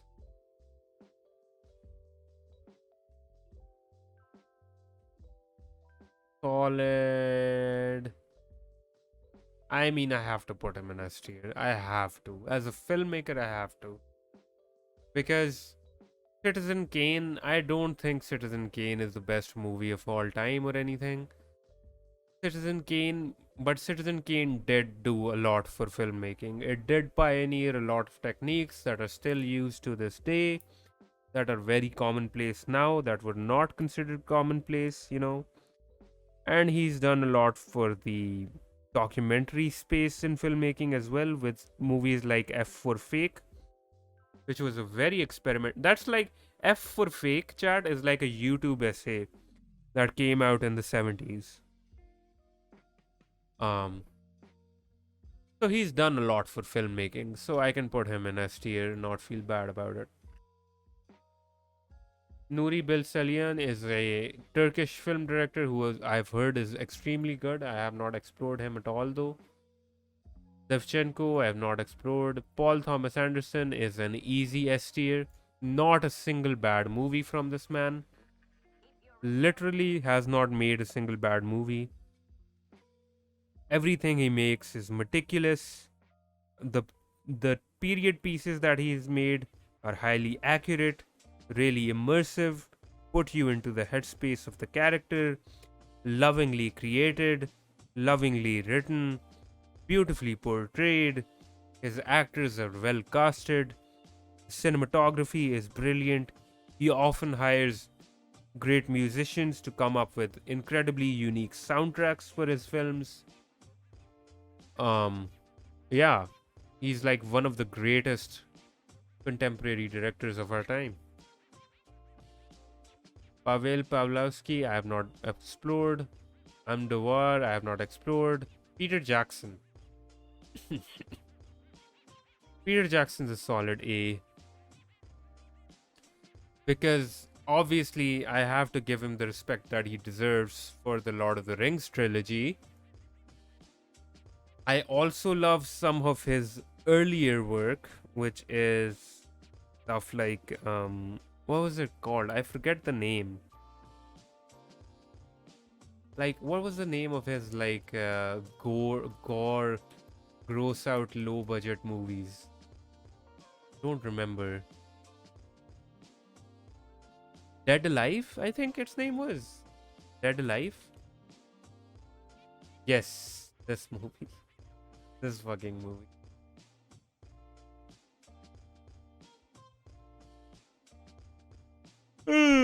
This is just a low budget gross out movie, chat, but I love it a lot. I don't recommend this to everybody. So definitely watch this movie if you feel like this is something you'd enjoy. But I respect him a lot for these movies.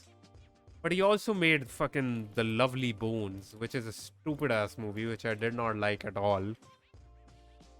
And I did not like the new Hobbit movies either.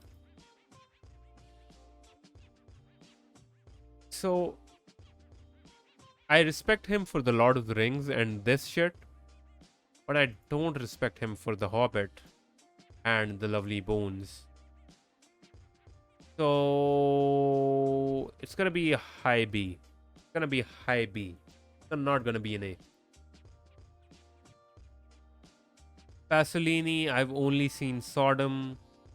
I'm gonna put him here. Tarantino, A tier.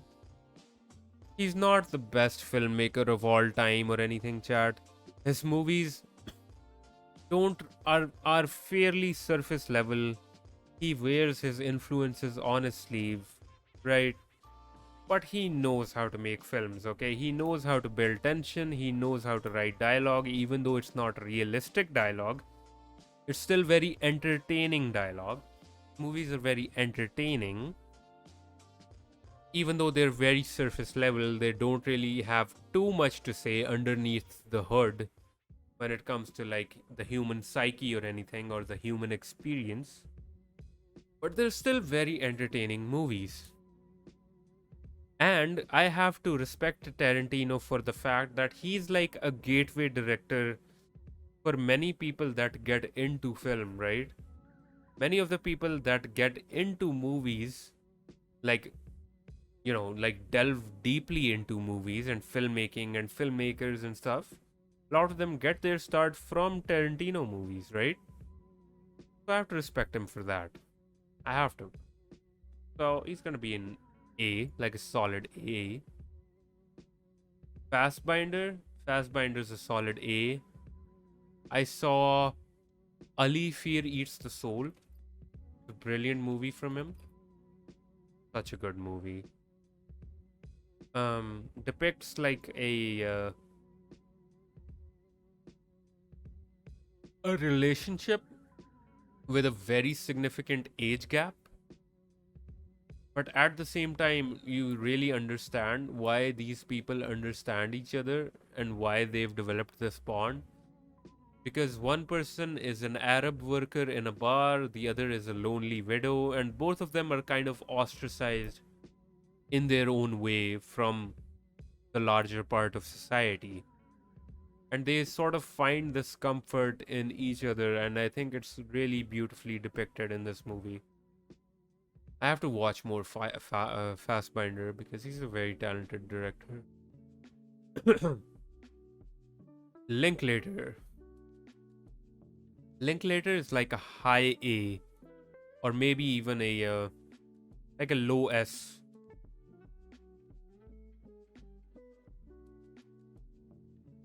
Like a low S to a solid A. Very good director. Writes extremely intriguing, extremely engaging dialogue. Pokes at the deepest human fears of existentialism, but also portrays this very human hopefulness about the future, and also lovingly recreates some of the older eras of the 70s when he was growing up. Um, yeah, Linklater is just a great director, solid A director. Bresson, I talked a fair bit about Bresson tonight, but I'm gonna put him in Have Not Explored Yet because I've only seen one movie, and I have rated directors based on one movies, but those directors are fairly the ones where it's like they have a fairly small, this filmography.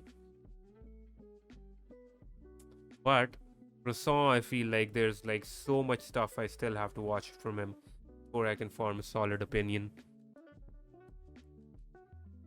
Ridley Scott is like a B.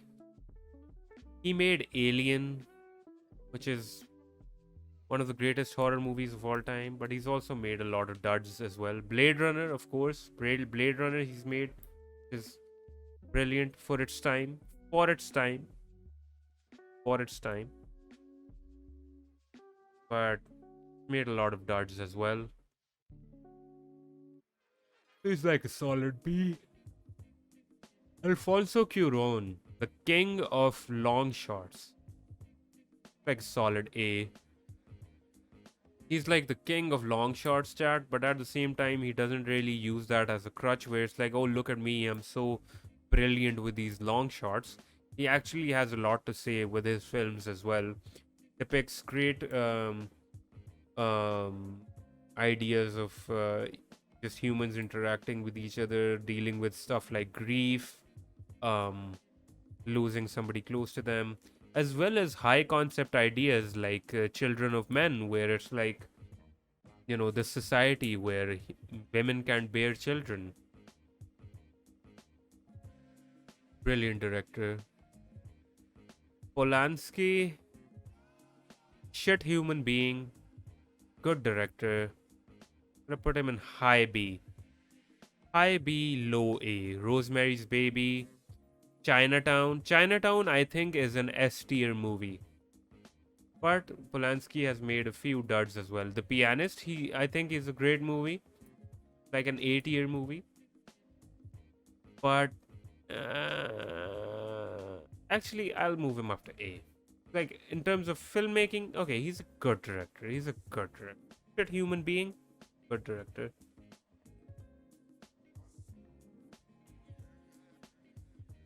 Ryan Coogler, Have Not Explored. Eisenstein, I've seen Battleship Potemkin, but I need to watch more before I can form an opinion. Sergio Leone, S tier, absolute S tier. Dollars trilogy, Good, Bad, Ugly. Fucking Once Upon a Time in the West. Once Upon a Time in America. Oh my god, Sergio Leone. Absolute S tier director. Absolute S tier director. Sofia Coppola is like a B. I really like Lost in Translation, but she hasn't really made anything exceptional that really matches up to Lost in Translation, in my opinion. And Lost in Translation isn't like the best movie ever or anything. I feel like it's a great. I think it portrays loneliness very well, which is why I love it so much. Just melancholy and melancholic loneliness. But I don't think she's made anything else that is as good. And even that movie is not like the best movie anything of all time or anything, you know. Lumet. Lumet. I think Lumet was the one who made 12 Angry Men, did he not? And he made Network, I believe. Yeah. Okay. Dog Day Afternoon, such a good movie. Serpico. I've not seen this, but I've heard it's very good. The last movie he made. Network 2. Oh.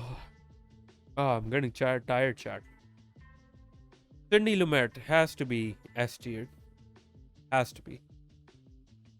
Dog Day Afternoon is a masterclass in filmmaking. It's so good. Like brilliant. One of Pacino's earliest performances too. Pacino is so good in this movie. And 12 Angry Men, of course. Everybody's seen 12 Angry Men, right? I have not seen this movie, but I've heard it's very good. It's on my watch list.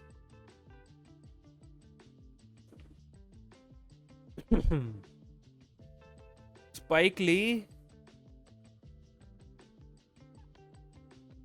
Spike Lee. He has to be in B tier. Spike Lee goes in B tier. Spike Lee, chart. He made fucking. He peaked with his debut. Right? He absolutely peaked with his debut. Do the Right Thing. Brilliant movie. Just depicts a small town community, depicts racism, stereotypes very well, depicts all these very nuanced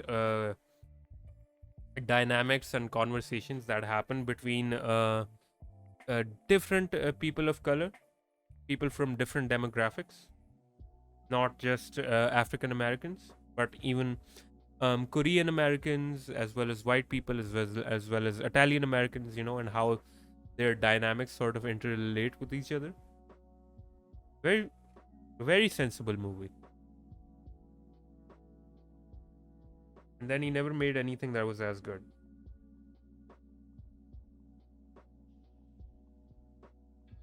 Black Klansman was good, but not nearly as good as Do the Right Thing. And like, it was okay. Like, this was not something to write home about, right? Like, it was good, but it's not that great. And then he made absolute garbage. Absolute garbage. That was the Old Boy 2013 American remake.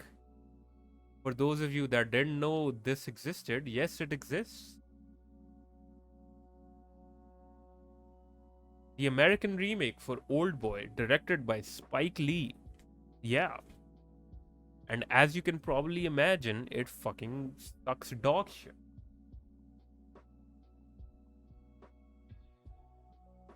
Oh yeah. Solid B. Kubrick. I mean, Kubrick is S tier. He obviously eccentric little fellow. He fucking terrorized his cast, terrorized his crew to make the perfect movie. So probably was a shit human being. But nobody can deny guy was a genius when it came to filmmaking. All of his movies meticulously crafted. And the great thing about it, each one of his movie is different from the other, right, chat?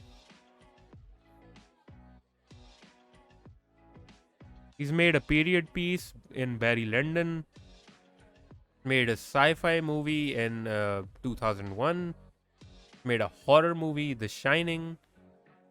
He's made 2 war movies, I mean, maybe more than that. I'm not sure. Fucking Paths of Glory and Full Metal Jacket.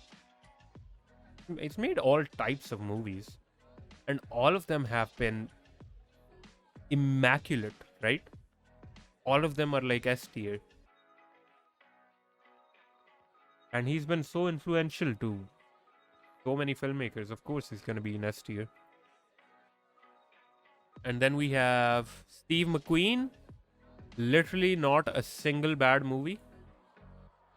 Steve McQueen has to be in S tier. Hunger, brilliant movie. Hunger has very little dialogue, and it's mostly just visuals, but it's so beautifully done. 12 Years a Slave, Shame. I have not seen Widows, but I heard that was good too. Steve McQueen is like one of the greatest contemporary directors working today. And then we have Steven Soderbergh. Soderbergh made... What has Soderbergh made? Soderbergh has made good movies, right? He's a good director. I just feel like I haven't seen much from him. Oh, he made Aaron Brockovich. I've not seen Aaron Brockovich.